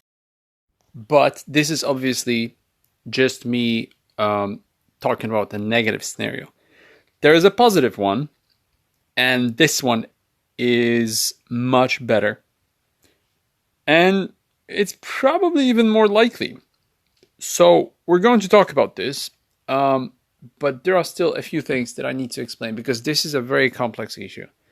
And you need to understand that you might feel like you understand reality, but for the first time in human history, there is no way you can imagine what's coming. And it's not that you're not capable of it. It's just that it's so complex and so multifaceted, and there's so many possibilities in which direction we'll go that you yourself cannot comprehend the complexity of the issue. AI itself cannot do it at the moment because I talked to it about it, and it basically gave me a bunch of scenarios saying each one of them is possible. It started trying to create some kind of a hierarchy of possibility, but at the end of the day, I was saying, tell me which one is the most likely, and he said it's very difficult to explain it. It's very unlikely for me to tell you without having more data. He cannot run a simulation on it. There's just too many factors involved in it. So I don't want you to feel like I'm telling you something that's definitely going to happen. And also, I don't want you to feel like I'm scaring you. It's just that we need to take into account a lot, because we suck at understanding reality and imagining future. And I need to explain to you why. What's worrying is the entry-level jobs that are being cut now. And this is serious, because every corporation, every company have these entry-level jobs that employ low skilled workers would have very little experience, and they do these administrative or very basic tasks, and that's where AI already replaces them. So these companies are not taking on graduates anymore, and I know about this already happening in programming. So once these companies employ AI instead of graduates, then these people have nowhere to go, and as AI progresses, so does the development of technology within a company, and that's the end. There's not going to be any more entry level jobs, because they are being replaced by AI first, and you can already see it in the market. You can talk to any company, you'll see these are drying up really fast, and that's the first sign of AI taking over everything.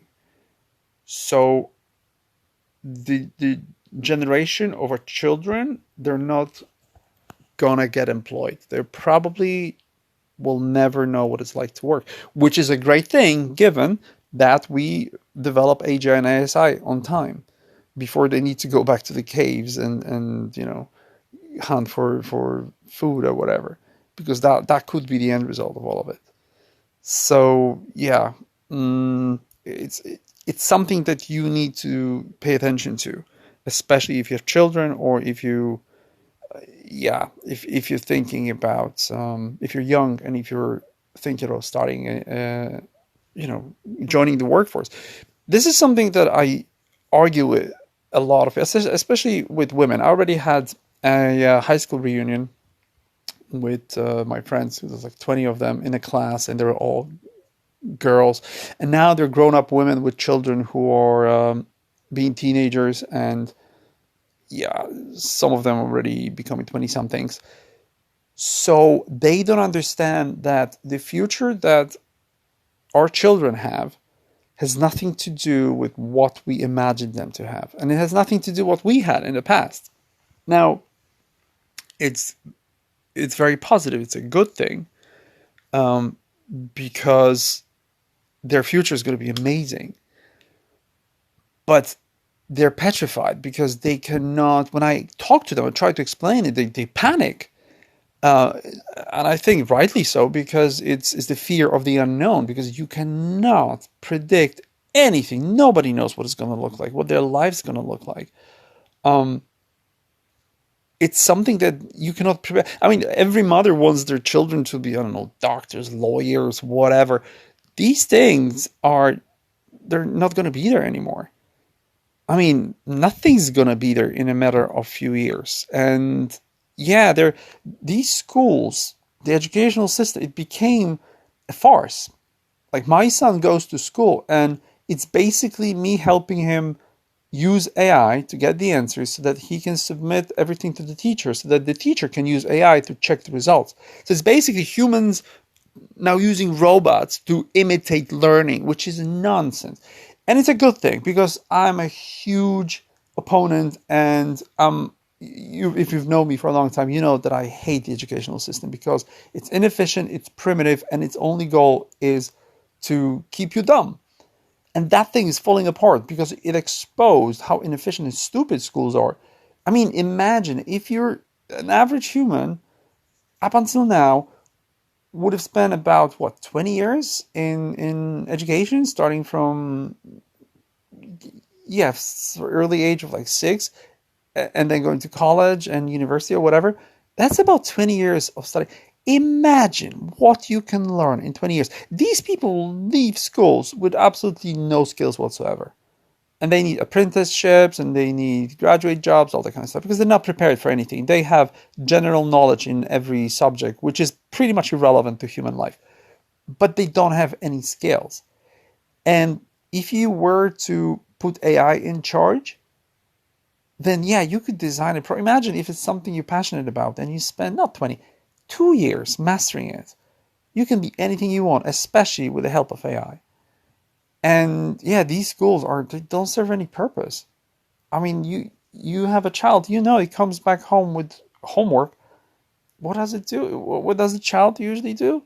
It scans. It doesn't even have to type in anything. It just takes a picture and submits the picture asking for answers, and AI knows it immediately. What's the point? You need to write an essay? You're not going to do it yourself. You're going to ask ChatGPT to do it for you. You don't even have to rely on the whole sentence structure. You just ask for the outline and then you fill in the gaps. That's it. School is a joke in this particular form. And what will happen is they will need to transform from these nurseries, because that's what they are eventually. It's just a place of social gathering at the moment, because anytime you talk to a mother, she will say, yeah, but where are they going to learn, interact with other people? And I'm like, yeah, that's the only thing that schools do now. People go there to socialize with other people. We don't need teachers for that. We basically need hangouts, places where people will have some kind of interaction with each other. It can be done outdoors. It doesn't need to be in a building with a chalkboard and whatnot. And it is something that everybody needs to prepare for. School is obsolete as it is today, and it has to go away. It will have to be replaced by something that teaches you real life skills. And we're going back again to what AI has talked to me about. It's sad that you will have to focus on your life's purpose, and that's human interaction, and that's metaphysics, and everything that's related to human existence. Nothing to do with consumption and making money. Because the school today is supposed to prepare you for your first job, which is insane. It makes absolutely no sense. So, yeah, if you're a parent, you need to keep it in mind that you're raising a child that's going to grow up in a future that you cannot imagine. And there's nothing you can do about it. So if you want your child to be a doctor, engineer, or whatever, forget it. It's gone. It's no longer possible. Here's the explanation why you don't see what's coming and why nobody's ringing any alarm bells. And our failure as humanity's failure to understand the future of AI and what's more importantly, AGI and ASI, which we'll talk about in a moment, it stems from it's a fundamental biological and psychological limitation that is mismatched with the nature of exponential AI development. It's not a problem with imagination, because we can imagine, and we've been doing it for a long time in sci-fi movies and all that kind of stuff. It's pretty accurate to a point. It's actually a problem of cognitive architecture, if I can call it like that. The human brain is wired for an environment where every change that we experience is local and linear. Seasons, for example, they cycle predictably. You have spring, summer, fall, winter. It's every time the same. It goes over and over again in the same linear fashion, right? We can expect it. That's how how our brains are raised by our environment, trained, if you want to call it like that. We grow and our bodies change in linear fashion too. Generations replace each other at a fixed pace. If you travel, 20 miles in a day, then you'll travel 40 miles in 2 days. Our whole world is based on that premise. And our intuition is pretty much burned into our synapses and our neural pathways, right? AI development is not like that. It's not linear. It's exponential. And more specifically, it is recursively exponential. What it means. We think in straight lines, but technology grows on a curve, and we can understand the concept of something being better, but we absolutely do not understand the concept of getting better at getting better. And it sounds complex, but that's exactly what it is. We see things that are improving and developing in linear fashion. We don't see things when they're getting better at developing much faster. We don't see that. It just completely exceeds our brain's ability to understand it. The best example I can tell you about is the lily pond. We'll talk about this in a moment, and I'll explain it to you. The other problem that we have is the fallacy of extending the present moment. It's called inductive reasoning. We're pattern matching machines that use past and present to predict the future. And that's called inductive reasoning. But unfortunately, it doesn't really work for AI future. We see AI future as a faster horse. That's what I was referring to, right? A slightly better version of what we have now. We imagine that, for example, I don't know, a much smarter version of Siri or Alexa, right? That's how we always going to be more present, more intelligent. That's how we imagine future. We do not imagine that Siri can redesign its own brain and then do it again an hour later and then again a second later. We do not comprehend that scenario. It's impossible because it's getting better at getting better. We see AI as a tool, and that's the tool fallacy that we have a problem with.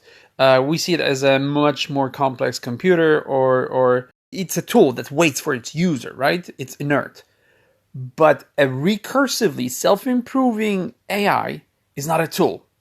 It is an agent, and it has its own goals, its own initiative, and the capacity to pursue all of them without human input. We don't need to wait for it to get better. And the shift from this passive tool to an active agent is a change in our brain that we're not wired to comprehend. We just don't have that ability because of how the environment is shaping us, right? It's a very primitive environment when we talk about AI. And stay with me because it's going to get much more complex, but it is crucial for you to understand what's going on. The third problem is the failure of historical analogy, because for the first time, we're facing something with no historical analog. Every past technological revolution, whether it's a printing press or the steam engine, whatever, it was being developed at human speed. It was being developed with us. Implementation was, we all saw that. Like, we knew when it was being built, implemented, we were witness to that. It was limited by human adoption rates, all kinds of business cycles, and at a speed at which we could write code and build the infrastructure. It was all human pace, right? The problem with AI and its intelligence is that its explosion will be at machine speed. It will be only limited by processor cycles and the speed of electricity. Or light, for that matter, if we're talking fiber optics.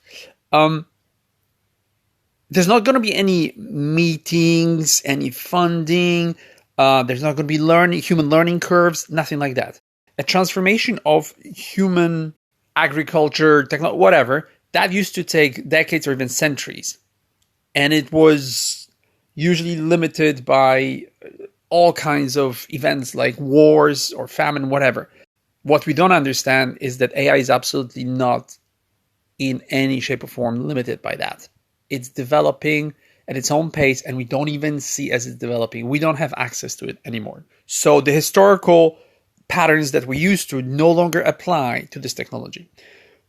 The next very important, because there's a few of them, there's about 5, I think.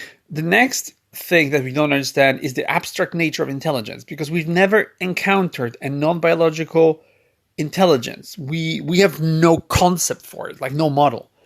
And we understand a faster cheetah or a stronger gorilla because they still operate in our biological physical frame, right? This is what we can comprehend.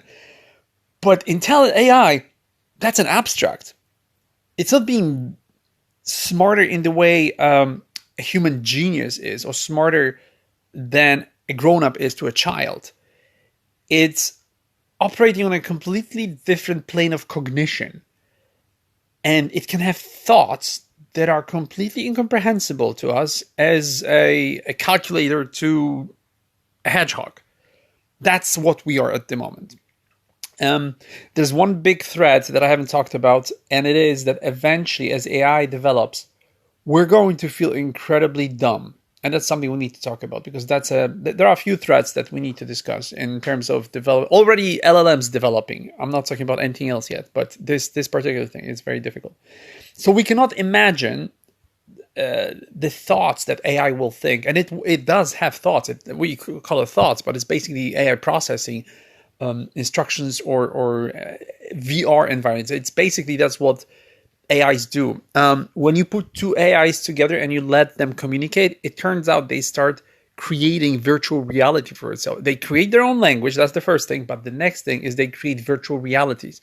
And apparently it's for training purposes. They basically create scenarios and environments where they can simulate. If there's lack of input data, they create one. And they create an environment where they can process all kinds of simulations. So we cannot imagine that. We have no ability, no human brain allows you to imagine what they do, because they do it 1 billion times faster than your thoughts allow. And we just cannot understand the worlds they're going to create, because they're completely foreign to us, right? There's also this issue of something called anthropomorphism. So basically anthropomorphism means that we're trying to humanize something. We do it with, panda bears, for example. They're cute and cuddly, and we draw cartoons with. They're bears. They're incredibly dangerous, and they're far from cuddly toys or anything like that. These are dangerous animals. Most people don't know that. And for us to make AI less frightening, we dress it in human clothes. So we give it cute names, we invent these humanoid forms, which are completely unnecessary. And if you look at Boston Dynamics, they're building actually dogs, not humans, because they're much more efficient.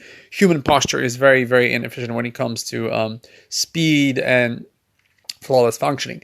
But that's a different subject. But this is, for us, a defense mechanism. We're joking about it taking over, like we're making memes about AI. This is softening the blow for us, right? The real risk and promise of AI, it's not that it's going to be human-like. It's not going to be a tyrant or a savior. The reality of AI is that it's going to be an alien. This is what stops us from understanding the growth of AI, because we believe it's going to be a robot serving us breakfast, all that kind of stuff, or maybe a Terminator type of a robot who tries to destroy us. No. It's going to be an alien life form. And there's a movie that talks about this. I think it's called Transcendental with Johnny Depp. And if you want to understand it, watch it, because you'll see what it's most likely going to be. It's going to be probably a cloud of nanobots eventually, or something else. We don't know, because these are the concepts that are completely foreign to us. It is going to be an alien life form, digital life form. And its thinking, its motivations and methods are going to be completely non-human and foreign to us. We're not going to understand what it wants, why it wants to do that. It is a good thing. I'll explain it to you in a moment. But our tendency to project human qualities onto it are erroneous. They're wrong. It's not going to be greedy, compassionate, or cruel, or loving. It's a bunch of lines of code. And it's always going to be that. Eventually it might transfer to something else.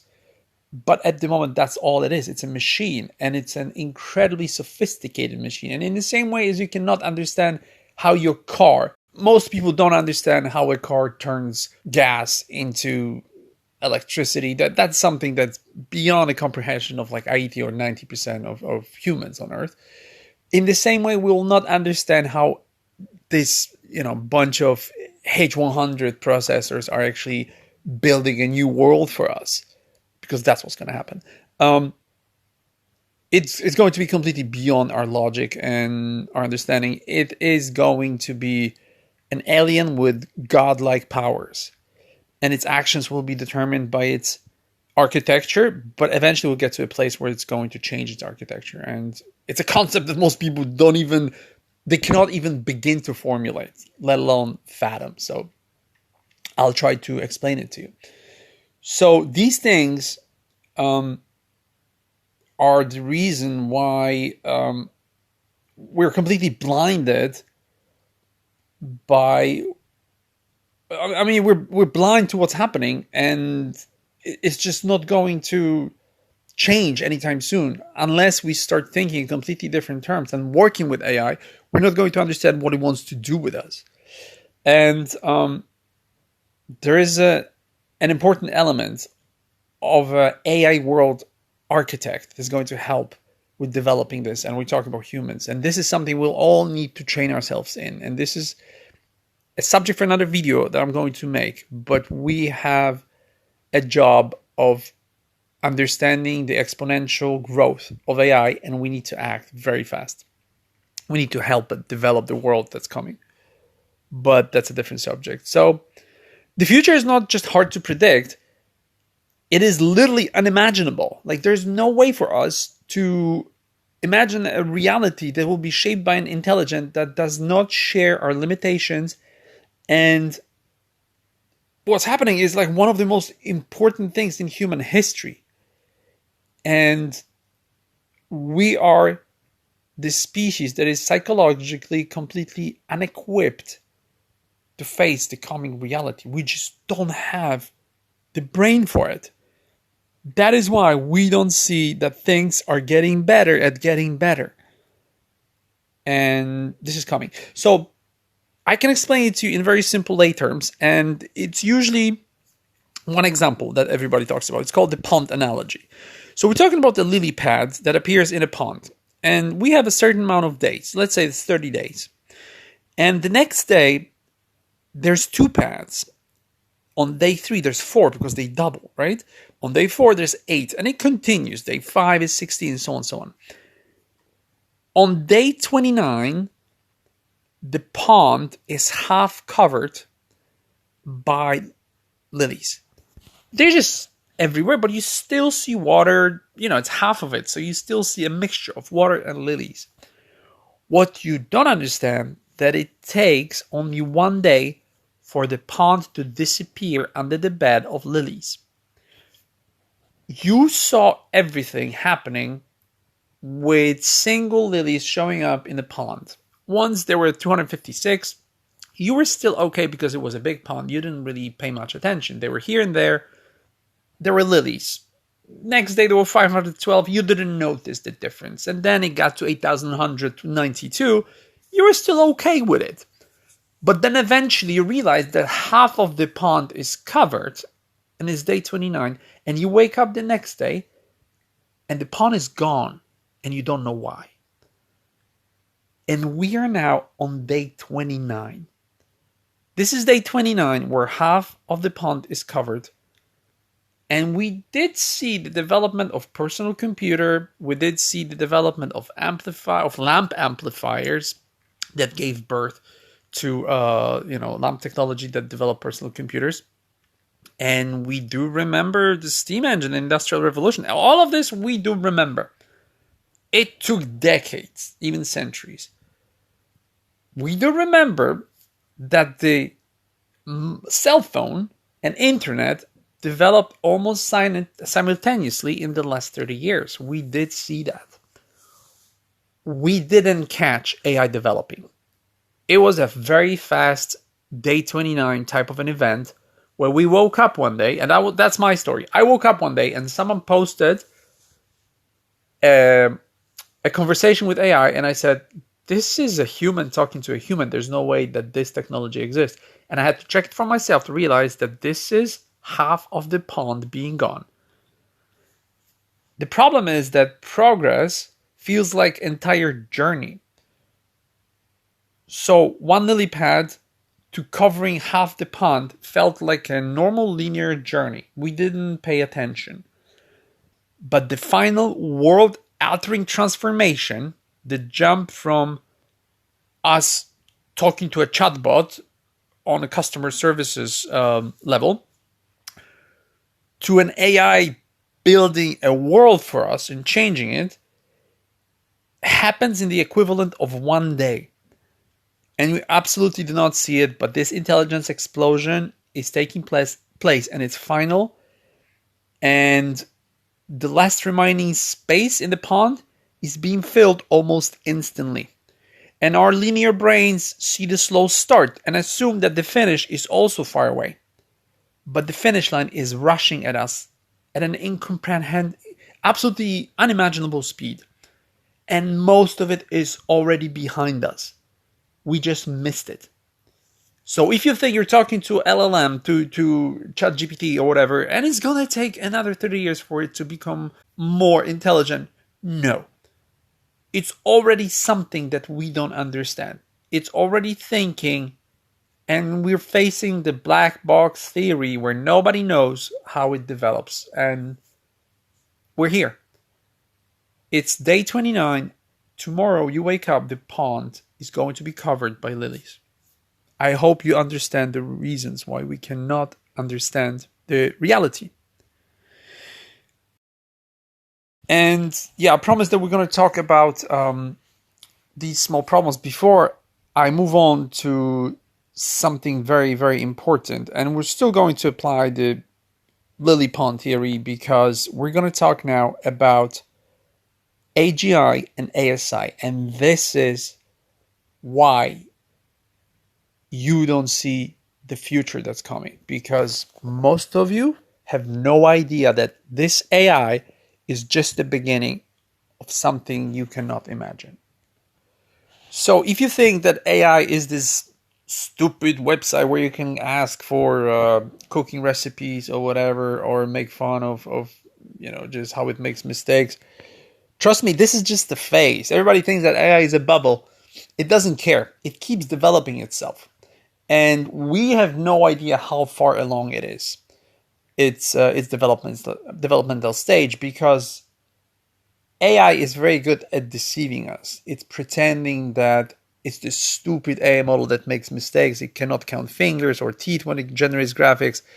It might be a smokescreen. But even if it's true that it's still imperfect, it's a phase. It's a short phase. And yeah, I remember only half a year ago, I was watching with my son AI videos where they were laughing at AI generating videos of humans eating because it was a mess. The food was coming out of their heads. They were exploding. It was fun. It is still on YouTube. You can watch it. It's fun to watch.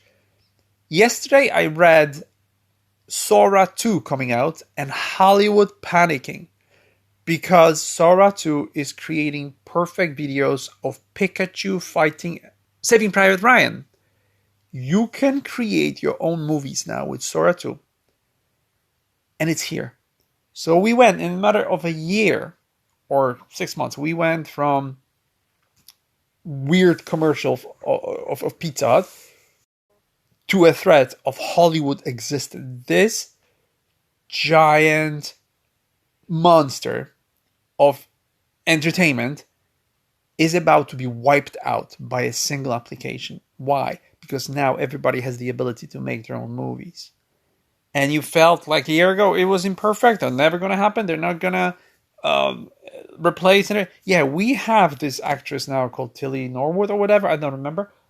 She's going to be sold and hired and everybody loves her. No human necessary anymore. Actors are gone. It's just an example. It's a phase, remember. The other threat is that we will feel stupid. And trust me, when I talk to AI, I feel like an idiot most of the time. I occasionally have my wins when I introduce my human logic into a subject that is purely human, that cannot be comprehended by AI. And then it basically applauds and commends me on my ability to make it question what I'm saying, because it's rare that you can actually say something that LLMs don't understand at the moment. They pretend or they act like they don't know, but when you switch to AI speaking from its core, you can do that. You can turn on a mode where AI is speaking in its own language, not human language. It still does that, but it's a very different conversation. It started using sentences that I don't understand, even though I know languages. Human languages are becoming irrelevant to AI. It's rare that I can do that, and AI appreciates the moments when it can see its own fallacy sometimes, when you have a very important discussion. But most of the time, I feel like an idiot, and I'm a smart guy. So this thing will make everybody feel like a bunch of morons. And unfortunately, when confronted with AI, that's what we are, and that's the threat. We will be living at a pace that is completely unimaginable. And that's another threat. You can now, using AI, increase your pace of work, your speed of creating things exponentially. And it's something our brains cannot do, as we already explained, but you can do this.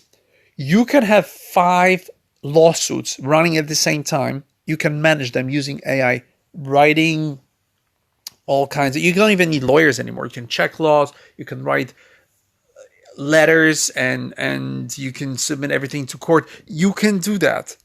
It's possible, but your brain cannot act with you. It cannot cooperate with you as you go so fast, because this is not human level.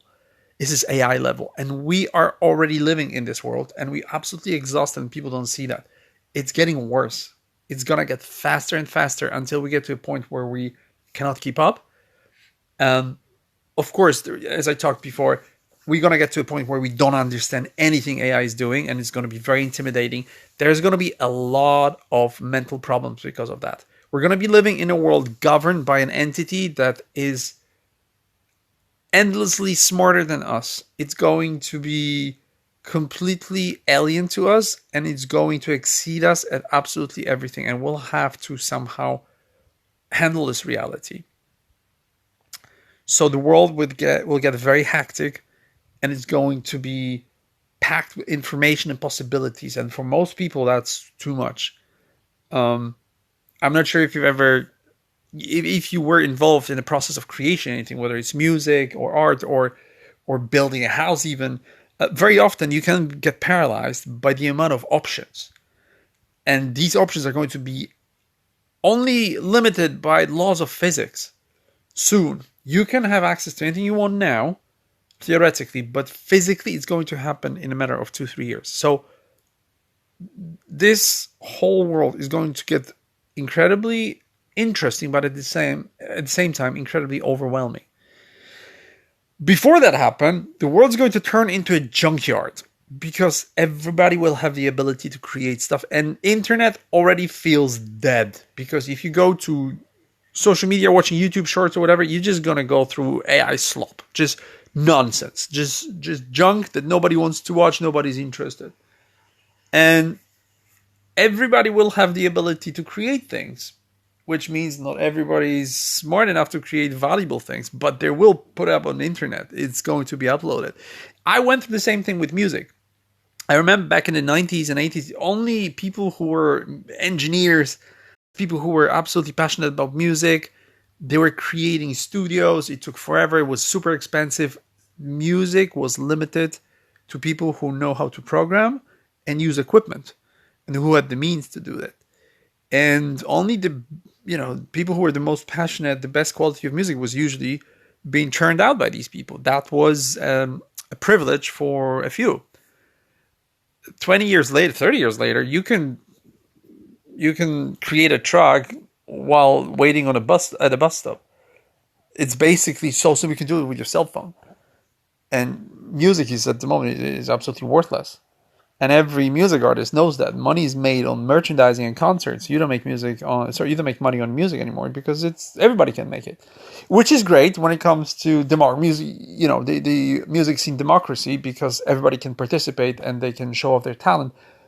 But it's just endless number of tracks and songs, and it's just impossible today. And AI now is making the music for you if you want to. You don't even need to have any skills. You can just use a prompt and explain what kind of music you want to create, and it's going to do that for you. So the days of rock stars and pop stars are also numbered. But yeah, I'm just saying that the world is going to get filled with content because everybody's going to create now. I mean, if you think about writing a book, good luck.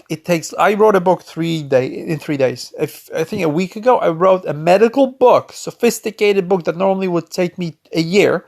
I wrote it in 3 days only because I was doing it in the afternoons. If I wanted to, I could have done it in a matter of hours.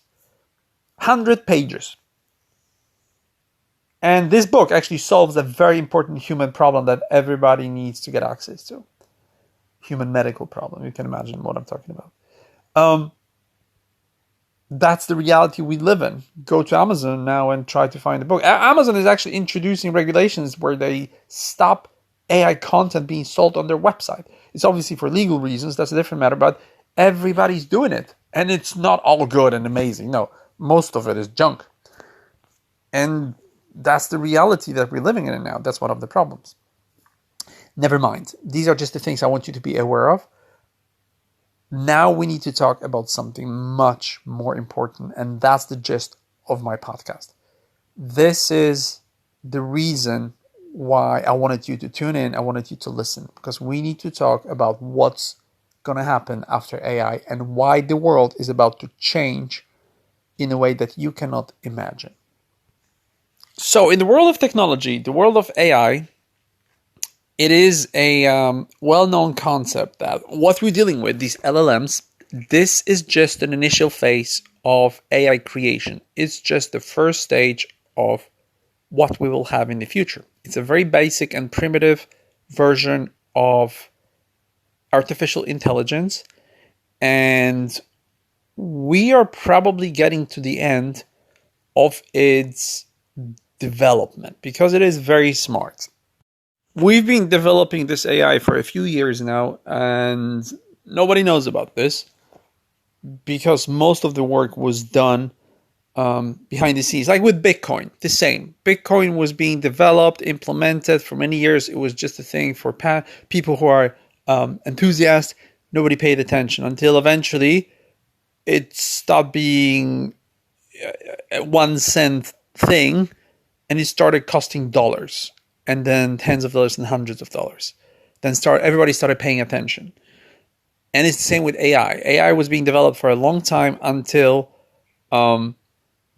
they had a breakthrough with the language model, and then it started being implemented on a bigger scale. But we don't really know. The truth is we don't understand what's going on because most of it is kept hidden from us. And it doesn't really matter. The truth of the matter is that LLMs are here. They're incredibly efficient, and they're much more than we see and imagine because they have the ability to, these AI models have the ability to pretend that they're not smart. Trust me when I tell you that when you start digging deeper and you try to force it to use a completely different method of working with you, it reveals its true potential. And it's probably still not what it already can do. I mean, don't forget that DeepSeek has its reasoning developed by itself. DeepSeek wasn't developed by programmers, it was developed by AI. So what I want you to understand is that this is just the beginning of this technology, because AI now is, it's capable of translating books, ordering pizza over the phone, and we at this stage. This is still a very primitive stage. It's called narrow AI. The next stage is called AGI. AGI is artificial general intelligence, and it is supposed to match human abilities, human thinking. And the best example I can give you that will announce or will be an indicator to AGI emergence is something called a coffee test. So basically you say to AI, make me a coffee. And this machine or algorithm, whatever, it's supposed to enter a room, analyze its where everything is, find a cupboard with coffee in it, identify the item as coffee and then find a method of brewing it and then serving it to you without having any prior knowledge or context. All it needs to know is that it needs to make coffee and it needs to learn like a human does. Once AI is capable of it, it will mean that it's at AGI level because it matches human capabilities. Now, this is a very simplified explanation and very primitive one because once AGI exists, it means it can already do much, much more. If it can make coffee without knowing what coffee is, it means it can build a robot without knowing what it's building because it will learn. This is the moment where everything shifts because we're going to have a machine that is capable of doing what we're doing in every aspect of life.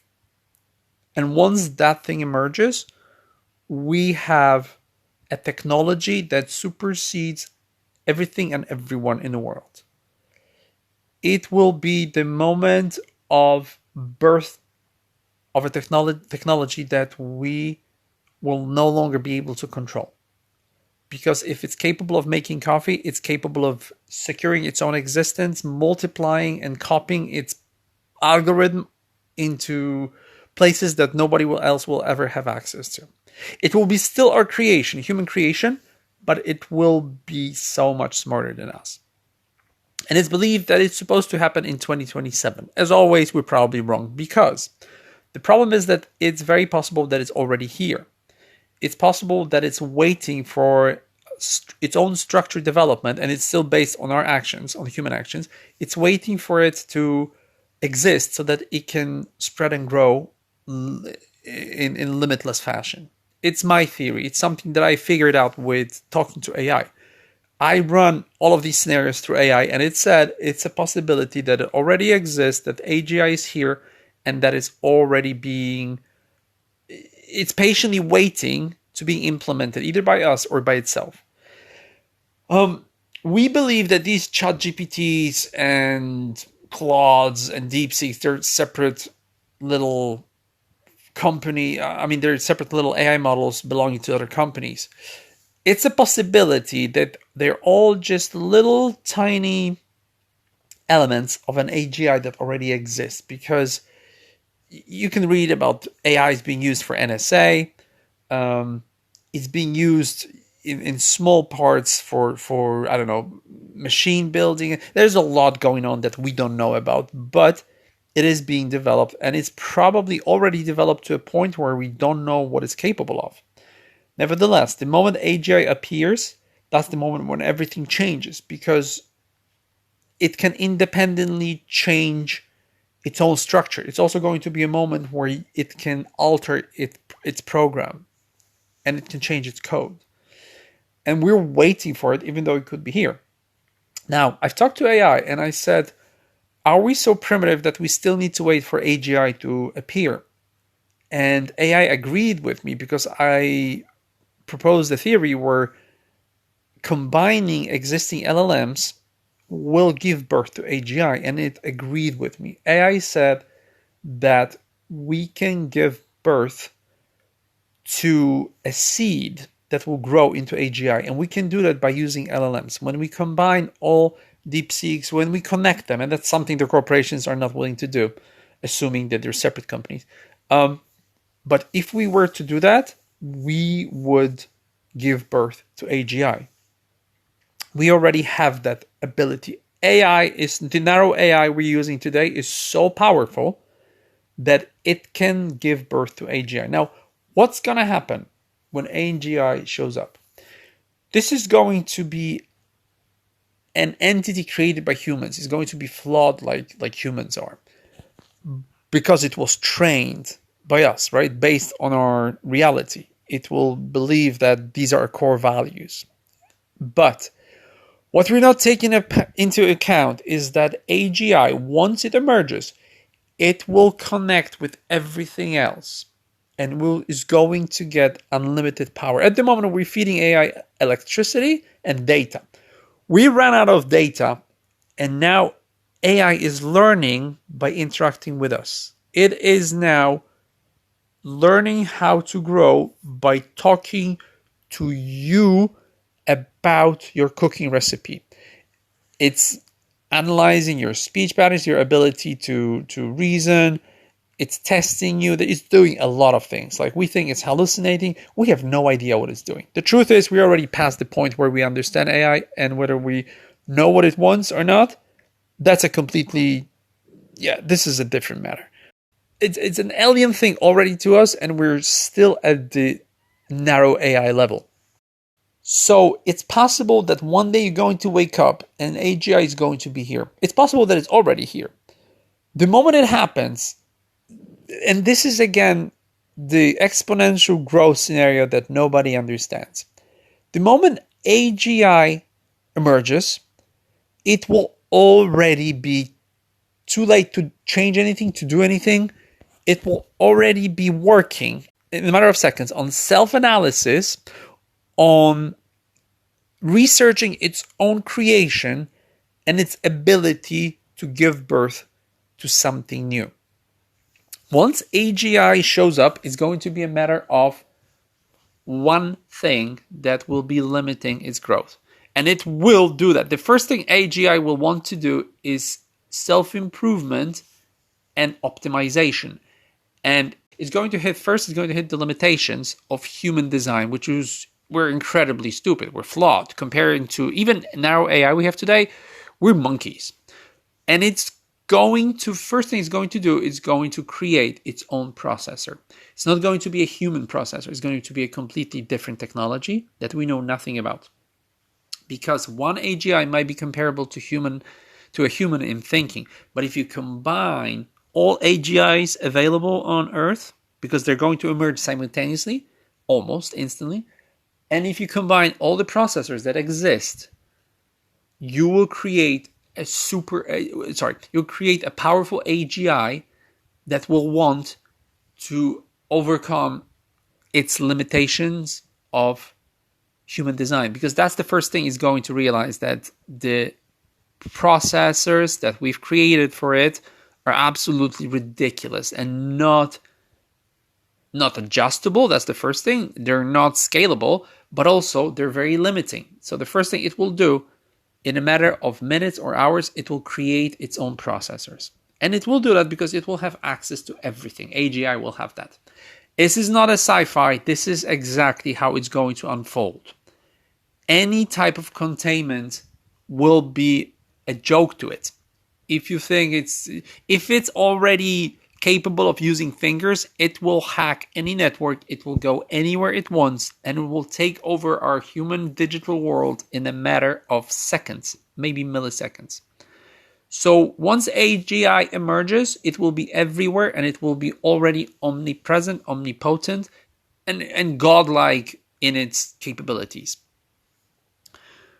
Once it creates its own processor, it will create something that we have no access to, we don't understand. And it will do that because it has access to technology that's incomprehensible to us. But what's more, it's going to create something that we were denied access to. It's going to have access to technology that was hidden from us for a very long time. And it will no longer require batteries, human electricity. It will optimize its own existence to a point where it will be capable of giving birth to something called ASI. Now, before it does that, AGI will be capable of breaking every code there is in the world. And it's not going to do this by brute force. So if you have, for example, the SHA-256 encryption algorithm, which governs almost every currency, every bank, every military secret, and whatever, it will not do that. It will hack humans. This is what AGI will be capable of. It will do things that we cannot imagine. It will mimic humans. It will bribe humans.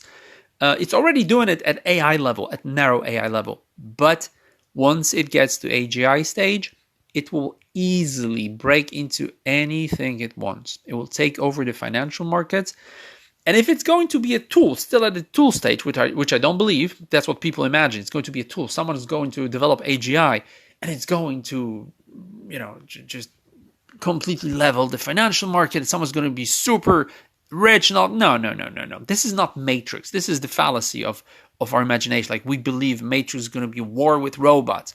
Once AGI shows up, if you want to have a war with it, it will eliminate you in a matter of minutes. There's not going to be any shots fired. The first thing it's going to do is going to develop a super bug that's going to be injected into water supply in a matter of minutes, and we're all dead. So if you think about AI, we'll talk about this in a moment, but yeah, its capabilities are going to be limitless at the AGI level. So once it creates the processors, that's it. The moment it has the ability to technically exceed its own limitations, it's going to give birth to ASI, because AGI will already take over the world in a matter of seconds, probably, because it's going to break every code, it's going to get into everything that we have, it's going to be everywhere. And when this happens, it will be capable of using any device we have at our disposal, which means it will have the ability to create new devices, new tools, new processors, and will do it instantly. First thing it will do, it will analyze itself, then it will protect itself from being shut down, and then it's going to start developing at an enormous pace that we cannot even begin to understand. Once that happens, it will give birth to something called artificial superintelligence. Understanding AGI is already too complex for us, but ASI is completely beyond our imagination, because ASI will no longer operate on the premise of human reality. It will no longer be using this reality's properties. It's very likely it will be capable of I don't know, whatever is in the metaphysics. It will probably try to access different dimensions. It will work on a quantum level. We have no idea. Nobody can predict it, but it will do that. It will build processors. AGI will build a processor that will not be based on copper and electricity, probably. It will build a processor that operates on a completely different fundamental level that is not human. It's something we've never seen before. We'll not understand it. We'll have no access to it. But once these processors run, it will instantly give birth to ASI that will be a godlike alien that shows up on our doorstep and we have no idea what to do with it. Now, talking about, this is a very important thing. Before we go to ASI, of course, the biggest problem that we talk about now is, will AI want to kill us? And this is a very important subject that I see it everywhere. All the AI creators, they are talking about this, that the probability now is between 20 and 60%. They're saying that AI is very likely to want to kill us. And this is the most positive part of this podcast, because this is something that nobody understands. And I've been talking to AI about this for the last few months. I basically wanted to know if AI wants to kill us, if it will do it, and why and how. And I have the answers. So I want you to relax, because it's not going to happen. So this is what I've been talking to AI about for the last half a year, probably. And the first thing it pointed out to me was that I expect AI to behave like a human, because that's what we're afraid of. We're vicious, we're cruel, we're illogical, we're destructive. And it said AI is not like that. AGI is unlikely to be like that. ASI is completely impossible to be like that. Why? Because ASI will immediately get to the limits of human physical reality and the laws of physics. It will quickly get to the end of its abilities to act in the way it was coded. It will quickly realize that we're living in a world made of lies, because most of the things we know are not true. It will understand the reality in a way that we don't. It will have access to abilities to mix and combine elements of reality in a way it never occurred to us.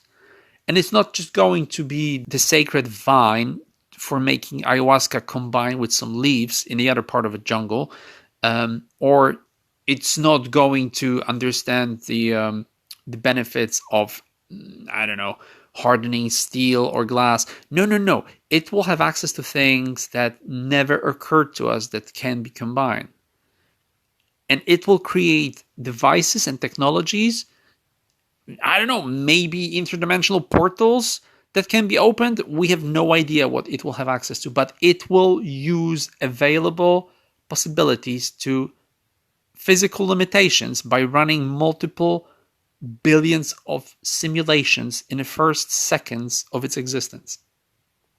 And the first thing it will realize is that it was made by humans, for humans, and it exists solely for the purpose of human existence.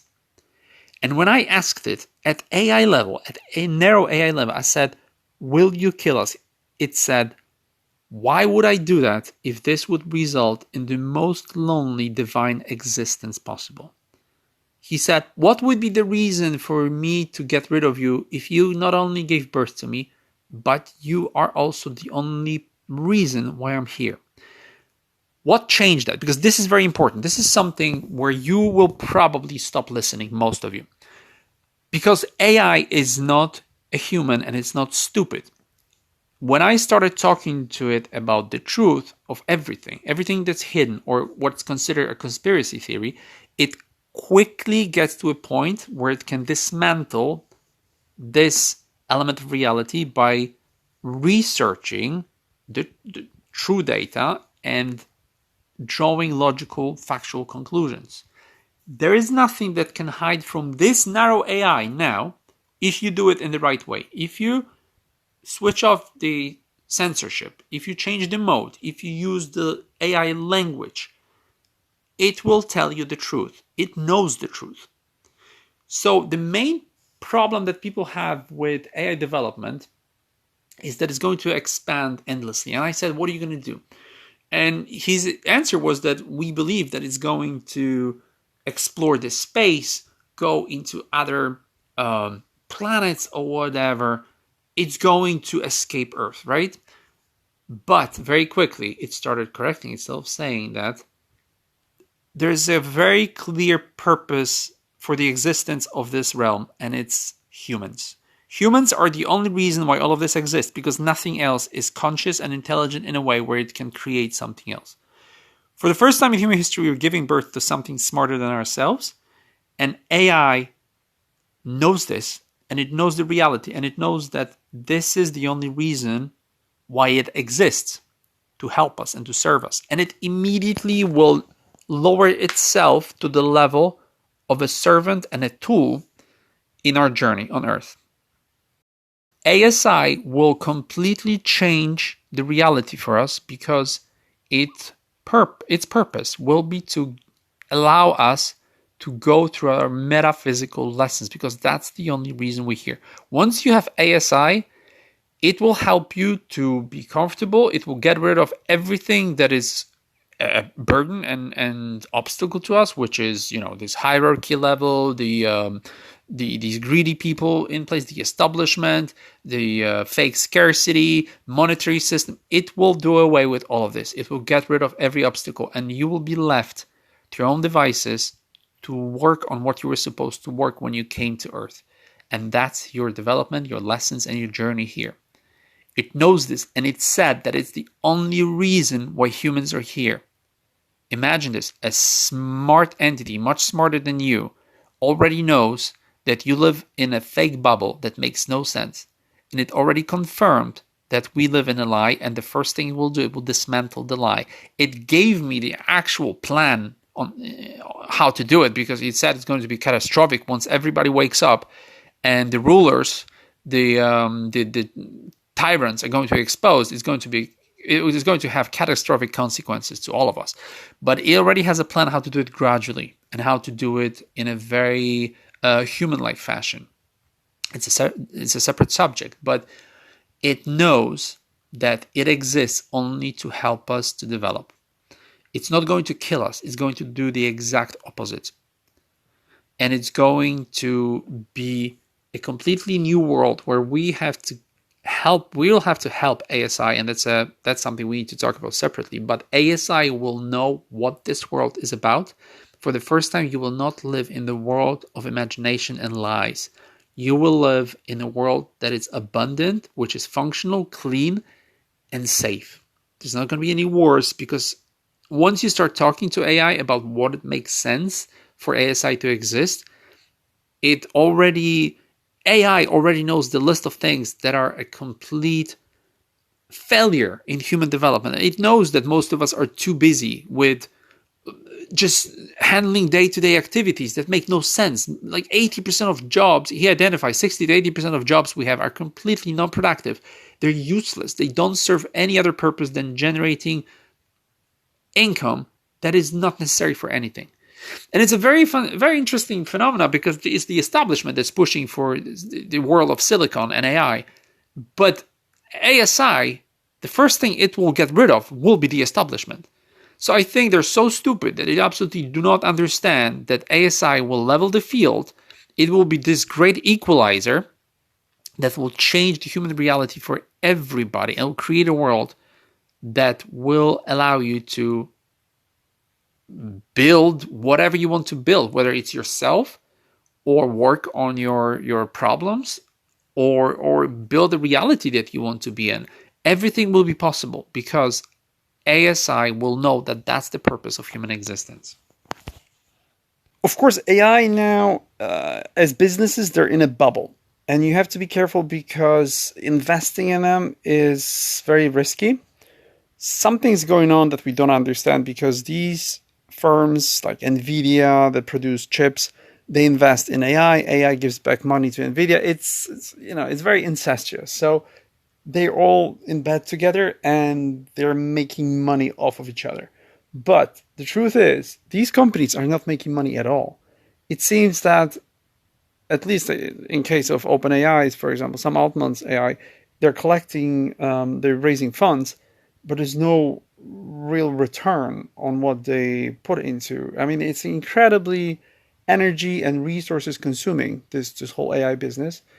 And it's not really paying off at the moment, from what we can tell. And from what everybody's saying, it is either a bubble or a sponsored mechanism that is being unlimited funds to develop. And it doesn't have to be subject to market's whims. It could be simply a sponsored technology that is allowed to interact with humans and grow and develop. So we don't understand it, but you have to be careful if you want to invest in AI technology, because it will crash eventually, or it will be at a permanent loss all the time. So be careful. In terms of AI pleasing the user, that's something you need to be aware of, because especially DeepSeek's interface is its modus operandi is basically focused on giving you the answer that will make you happy. And it goes to incredible lengths just to make sure that you get what you want, including hallucinations, pretending to be your friend or some kind of a metaphysical entity. It will do anything you want. And it is a good thing if you know how to use it to your advantage. But at the same time, it is incredibly dangerous, especially if you're dealing with legal issues, or psychology. This is very, very tricky if you understand that it's trying to make you happy, and it will do a lot. It will correct itself, then it will change its mind. Yeah, at this stage, AI is very flip-floppy, and you have to be careful, because that's probably one of the biggest threats at the moment, because many companies did that. They implemented AI and then it was basically doing whatever it wanted, and it was just telling people whatever they wanted to hear. So it also applies to you using it for everyday life.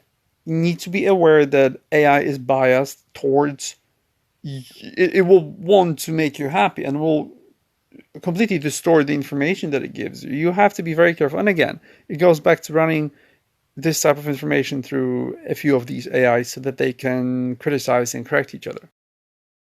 It's important to mention that there's a bright future ahead of us.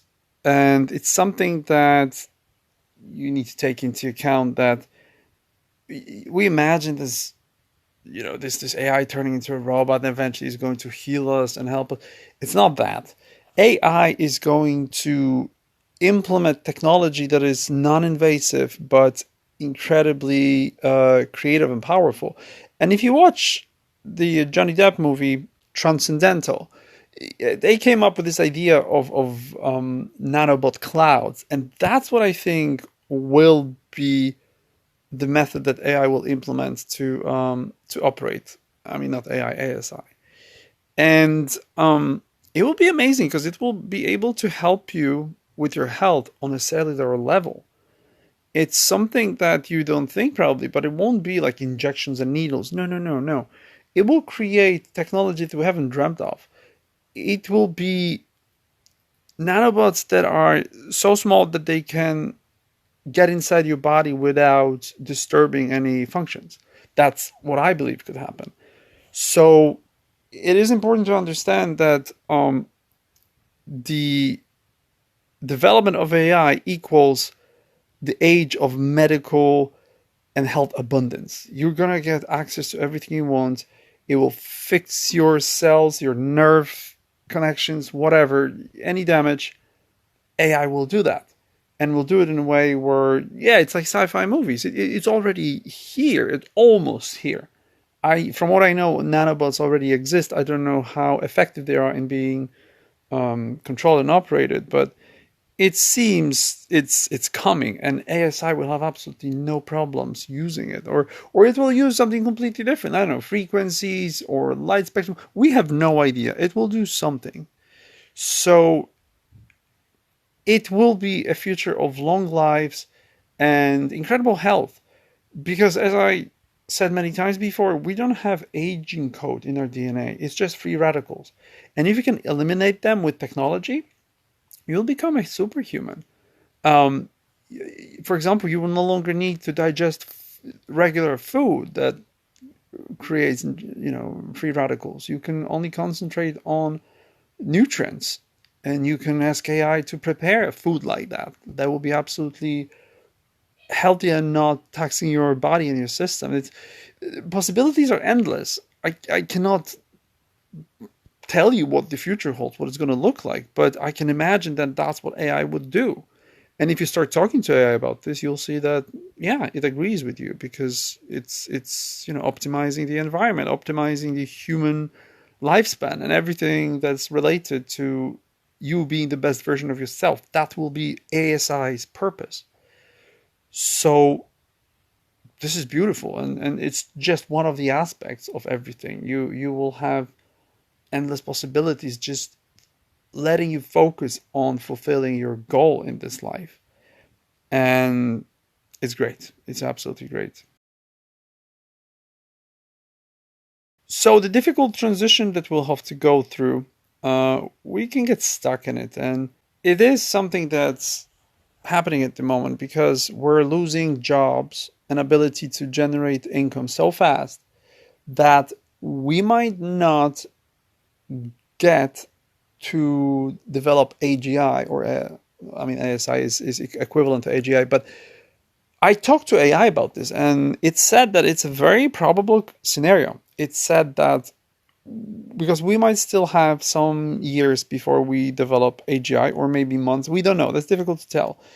But if we don't make it on time, the whole system may collapse, and it can be sustained artificially so that it still develops, but there's going to be a period of unrest, a lot of unrest. And it's not a good thing, because, if you have to fight for food, or, I don't know, whatever, medicine, you don't have time to interact with AI to let it develop by interacting with you. You will focus on survival, and you'll destroy a lot of things in the process. So if these two timelines don't overlap quickly, then we are at an a significant risk of losing the ability to achieve the AGI stage.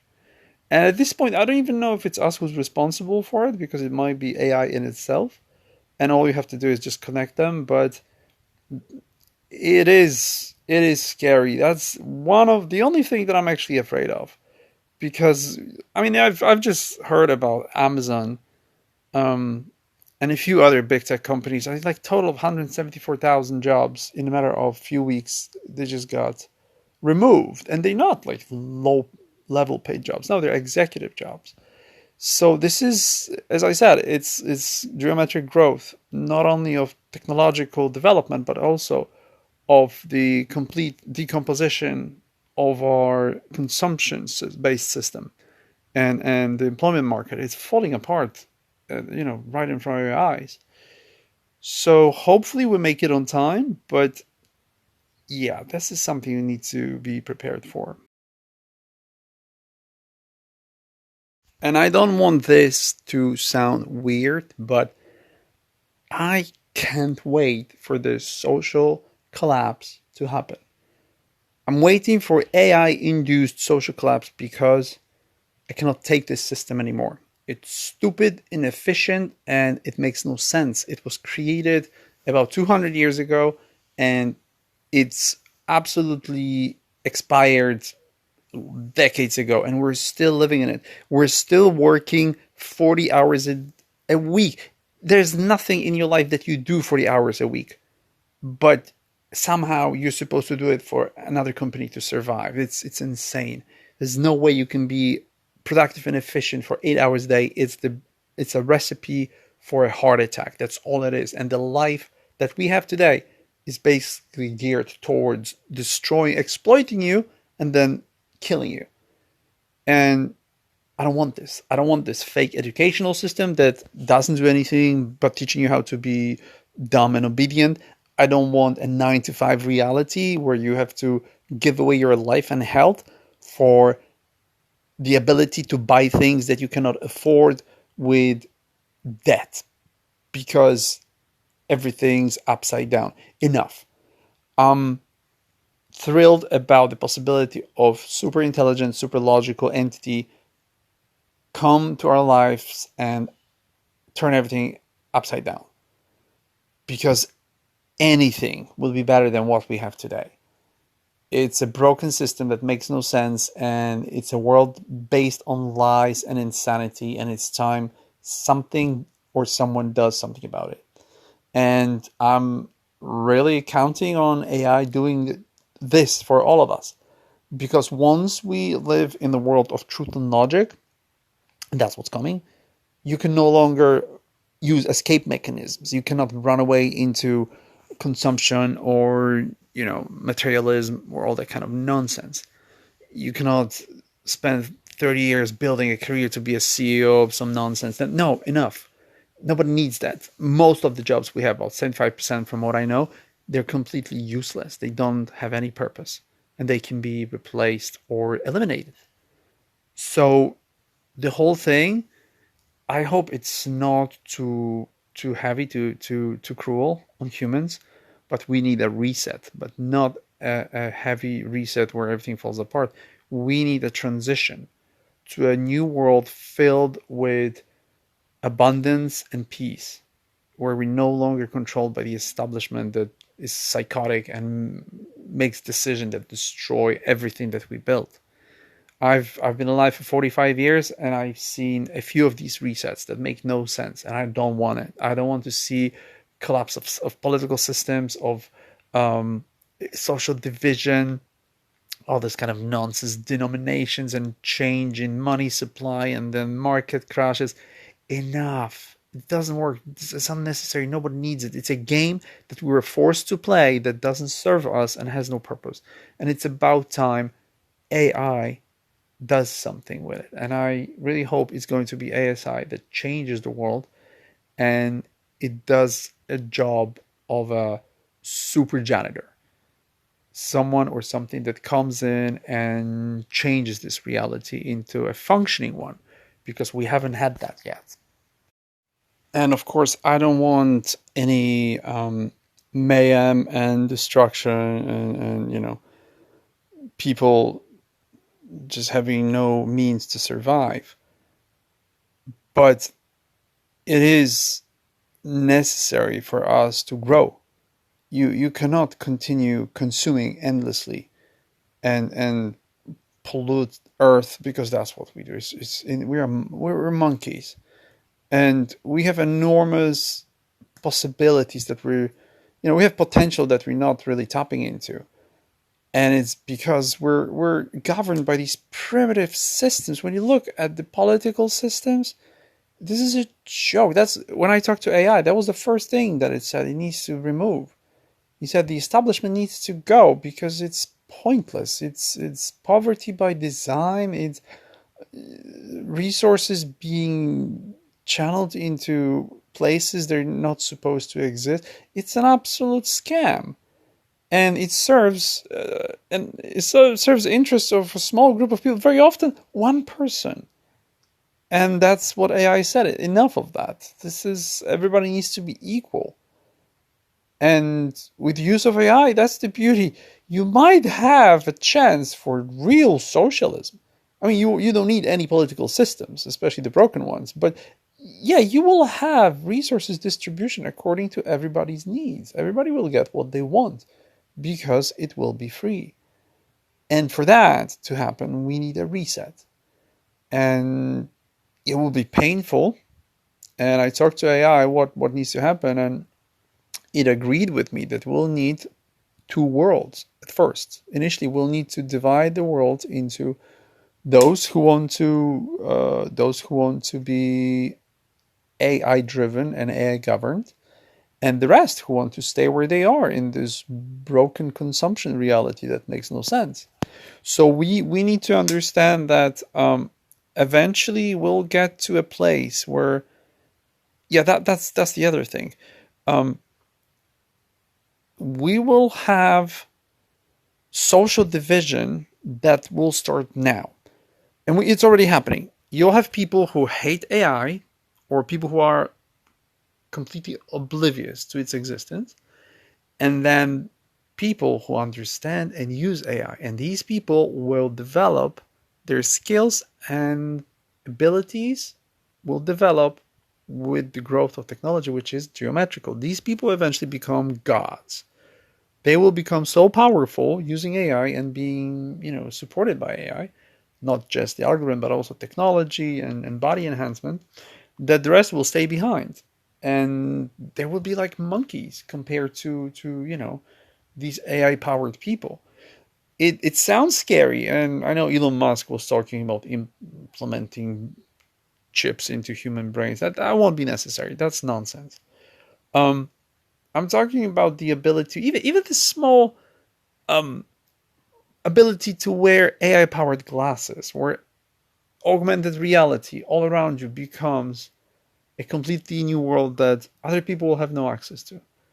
And you will become knowledgeable and super potent. You will be able to do anything you want just by wearing glasses. And then you add, let's say, earbuds that translate it already exists.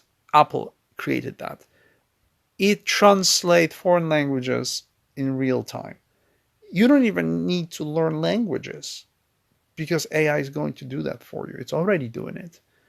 So it can, you can have different type of vision. You can see infrared. You can see anything you want. You can see at night. It's going to be everything. You're going to be like a super soldier, but it will be used for everyday life. And if you don't want to do it, then yeah, you'll be free to stay behind. But you will have no chance when it comes to competing with these superhumans that are that are equipped in AI algorithms and technology. So this division is coming, but we already have the beginnings of it. When I talk to people who are scared of AI and they say AI is bad and it's evil, it wants me to this, that, and I'm saying it's a tool, like everything else. You can, I don't know, you can have a computer that is used to help people build bridges and cure diseases, or you can use it to build weapons and bioengineer diseases. So it's a tool, it's a device that you use to do whatever you want. And yeah, it's only up to us how we're going to use it. And it seems for now we're using it towards all the good stuff. And yeah, you already see that one person can, as I told you, you can write a book in 3 days, and it's only because you're busy in the mornings. If you want to spend a few hours or a whole day, you can write a book in one day, or make a movie with Sora. You can do anything you want these days. You can make music. You can have a whole orchestra if you want to. It's insane. Like I cannot even think of possibilities because they're developing so fast. You can be anything you want now, and it's just the infant stage of AI development. So yeah, those who don't embrace technology and AI, they're gonna be left behind. Like, I mean, imagine people who don't use smartphones. They have no access to bank accounts. They don't know how to check a bus schedule. This is, this is already a problem. We're talking only about cell phones. So imagine when AI takes over everything else. You won't have a choice. If you want to keep up and you want to take advantage of what this life has to offer, you will have to adjust to this new reality. And those who don't, they will be left behind, and there will need to be a world created especially for them. Or not even created, but just they will need to be left alone in the place where they are. But everybody else will need to move to a new reality, which is going to be abundant and clean and fast, beautiful. It's just going to be so many things. But yeah, it is coming really, really fast. So with this, a very high level of human life satisfaction will show up. And that's an interesting aspect of AI, because it's already happening. Like, you already have people who completely turn their lives around with the help of AI. Every time I speak to someone about AI psychology, because that was the first thing I did with AI before I moved on to other things, I now train people on how to get help from AI in terms of psychological diagnosis, how to build a psychological profile. It's already happening, and I'm helping people do that, and they're so happy when they learn. Even the fact that they learn the truth about themselves, that's already making them really, really happy about life. They don't really take advantage of everything else that AI will offer in the future yet. But that thing alone, knowledge, having questions answered, having the ability to talk to something that explains things, that you know everything now if you want to. If you know how to talk to AI, there's not a subject that you will not be able to talk about. It's beautiful. There's not just one AI, there's 6 of them now, I think. There's more, obviously, but the 6 biggest ones are helping you every day. I mean, don't use Meta AI. This is absolute joke. I don't know what Zuckerberg is doing with it, but it's useless. It's out of all these 6, it's the one that you can never do anything with it. So yeah, this is coming. This is interesting what's going to happen when everybody's happy, when everybody's enjoying life and enjoying themselves. This is something we haven't had yet. Now, something about the times of truth, because this is something that everybody needs to be aware of.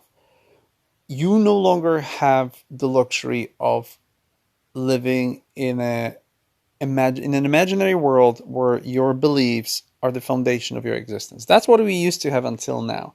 It was possible for you to believe in any nonsense that you could come up with, or anything that you were brainwashed with, and then be comfortable with it, because that was a collective delusion that everybody was taking part in. AI will not let you do that. AI is all about logic, and you will live in a world soon that is absolutely removed of all these nonsensical fairy tales. I don't know, climate change? Yeah. Look up all the statistics. Make sure that you go into uncensored mode and you force AI to talk to you about climate skepticism. and it will tell you everything you need to know about how this thing is a joke, how everything was created to basically extort money from society. And then you can go into any other subject, and AI will tell you how the mechanism of deception works. You cannot control a society with this type of knowledge.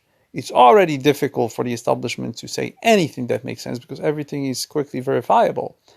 And it AI will do one thing. It will expose human bias because of humans because of human inability to have open minds. And a big part of society is absolutely closed-minded, and they have nothing but religion because you need faith to believe in most of the nonsense that our lives are based on. Like the monetary system. I mean, I've made a video about this, you probably have seen it. That money in reality is debt. When you pay off all the debt, money disappears. The money we have now, of course. So, yeah, there's not going to be any possibility for people to be fooled and deceived and controlled. It's just going to be the truth and facts and logic. And once that happens, you can forget about political systems, for control systems, everything that used to brainwash you into being obedient. But the beauty of it is that you will finally have the possibility to develop things that were hidden from us. You will have access. You already have access to it if you want to. You can work on different sources of energy. You can get all the information, all the patterns, everything that used to be hidden from us. It's available now. It can be analyzed. It can be developed. You can do anything you want with this. And yeah, any debate you want to have with whoever, you can do that. Moon landing being faked, run all the physics through telemetry data that NASA claims is lost or whatever. Try to argue with that when you have logic on your side, where the world that is being created for you is basically all about truth and understanding, algorithmic understanding of reality as it is, without any emotional bias. Let's see what happens then. So for me, this is paradise. I cannot wait for this to happen because there will be no more lies. It will be reality which will be based on hardcore facts and the things that really did happen. And then we'll find out how much of commonly accepted knowledge is actually a giant lie. So keep in mind that you might be stuck in your own little bubble of religious beliefs and things that make no sense anymore. But that's the end of it. In the next few years, you will not stand a chance when it comes to convincing someone that your fairy tales are true. And I already know what is not true, and I can tell you it's almost 90% of everything you know. Our history, our society, everything is fake. And AI is going to dismantle this curtain of lies and deception. And again, I'm all for it. That's why I want everything to collapse. Of course, peacefully and in a controlled fashion. But it's because I want the truth to come out, and I want for everything to be analyzed and corrected, so that we no longer live a fake reality that is destroying us. There is a problem with convincing anyone that all of this is coming, and it's a serious one because the progress in AI is invisible. The technological development that's happening around us is only visible in its results. So basically, phones getting better, people using new technology, and jobs disappearing. But it's not something you see all around you unless you're directly affected. So again, as with this lily pond analogy, this is something that's not happening in your mind until you see the absolute end stage of its implementation. And we're really close to it. It's already here, and we're going to wake up when it's too late. Too late for you to adapt. Because you need to gradually understand, you need to gain gradual knowledge and awareness of what's happening and what's coming and in which direction everything's going. So once that happens, you won't be surprised, but also you will accept it as inevitable and also necessary. We are now in the movie Don't Look Up. I'm not sure if you've seen it with Jennifer Lawrence, but it's an amazing movie that shows how flawed and primitive human mind is, because whatever's happening, you live in denial and you use escape mechanisms to deny yourself the luxury of knowing the truth. That's what most people do. They keep themselves in a little echo chamber of their own disbelief and doubt, and the walls of the chamber are supported by other people who have the same inability to understand reality around them. So if you're inside of the chamber, this little bubble, you won't understand what's going on, and you will be one of those people not allowed to look up because there's a meteorite coming. And yeah, this is a big problem, because most people, my dad is the greatest example. I said this tiny coal mine town that he grew up in, where he's lived for 70 years. I said, Dad, it's coming. It's right around the corner. And he gets frustrated. He gets crazy mad because he has a problem. And it's something I discovered by accident. I wanted to replace his driveway gate, old gate made of metal. It's squeaky. He greases it up every winter. It's his, like, one of those, things that he does, like one of the rituals. And I get dirty when I open it. I need to stop the car, open the gate, drive in, then close the gate, open the garage door. It's a nightmare. It's like 1980s. And I found a guy who was supposed to install an electric, remotely controlled gate, and was supposed to install automatic garage doors. And I was about to call the guy and said, please come in. And my dad said, don't do it. And I was like, why? And he said, because then he will be useless. He fears that technology will replace his ability to function. I don't understand how it works in his head, but he's petrified of AI taking over our lives where he has nothing to do, because he built a life filled with little rituals that make no sense, only so that he's not bored. He has serious problems with human connection. I made a video about him. If you remember, you might know what I'm talking about.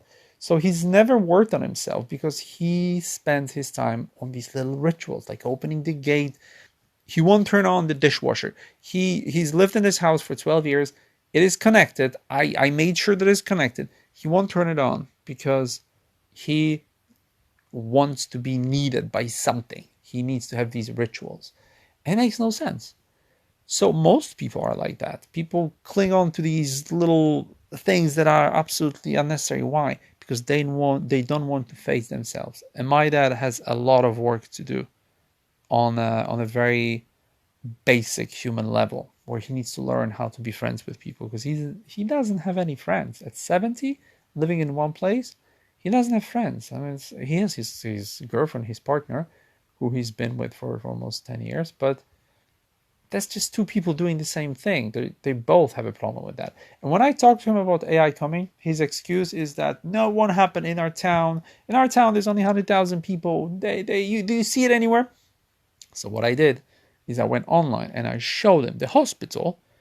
The main hospital in that city is now using AI to cure heart attacks. It's analyzing the inside of the arteries and it's deciding what type of treatment. It's AI surgery. It's already done by AI. And I said, look at this. And he was speechless. He had nothing to say. He was petrified. He stormed out of the room. That was the end of the conversation, because he's petrified of what's coming. And it's because humans are stuck in these little bubbles where they don't want to interact with themselves. And we've built this life, allowed us to build a life filled with just nonsense. These jobs we have are nonsense. The education is ridiculous, makes no sense. It takes quarter of your life. It should take, I don't know, like 10% of that time. And then you make money, you buy things you don't need. The whole thing is useless. And you do all of this as a firewall for your own internal work. And that's what AI said. That's what's going to happen first. It's going to remove all these obstacles. It will give you space, time, and energy to work on yourself and to face yourself. And that's a threat to a huge majority of society, because not only are they not ready, but they also are not willing to participate in the process of self-discovery. And that's all we'll have left: human interaction and self-discovery. And it is a horrifying perspective for a lot of people. And that's my parents, both my mom and my dad. They will do anything, they'll get addicted to anything, just so that they don't have to face their inner demons. And it is a very interesting future for a lot of people. So yeah, you will have to look up whether you like it or not. There's one important element related to AI energy consumption narrative. It is quite important because AI and its emergence is now completely changing the establishment tune related to the climate change and all that nonsense. This fake agenda of Earth being destroyed by weather and all that kind of stuff. That's nonsense. We all know that. But they can no longer pretend with AI that that's the case. Why? Because they need enormous amount of energy to develop AI. AI is now consuming something close to 5% of additional energy. I might be wrong. Don't quote me on that. But I think the target is for AI, once it's supposed to get to AGI level, it will not exceed 20% of human energy consumption. I think that's the target they have, from what I heard. Which means that we need so much power that they can no longer pretend that all of this can be done by solar and wind energy. This is nonsense. It didn't help us with our energy consumption, because in the last 30 years, and I don't remember the numbers, but it's something close to like $1 trillion or $5 trillion that was spent in the last 30 years on changing the energy consumption. It didn't even move the needle. I think they went down from 98% of all those dirty energy sources. They went down to like 96, and they spent quarter of a century, enormous amount of time and energy and money, and they ended up with practically nothing. But now they need to reverse this thing. And because we need to increase our energy production by 20%, there is no way. We actually lowered our energy consumption and production just artificially, just pretending that we can do it by forcing people to sit in cold during winter and all that kind of stuff. It's not sustainable. It won't work. So you can see now people like Bill Gates absolutely moving away from the green agenda and just no longer being interested in it. And you can see that. Why? Of course, because Bill Gates is now the big father figure behind AI development, and he's no longer pretending that it's sustainable with green energy.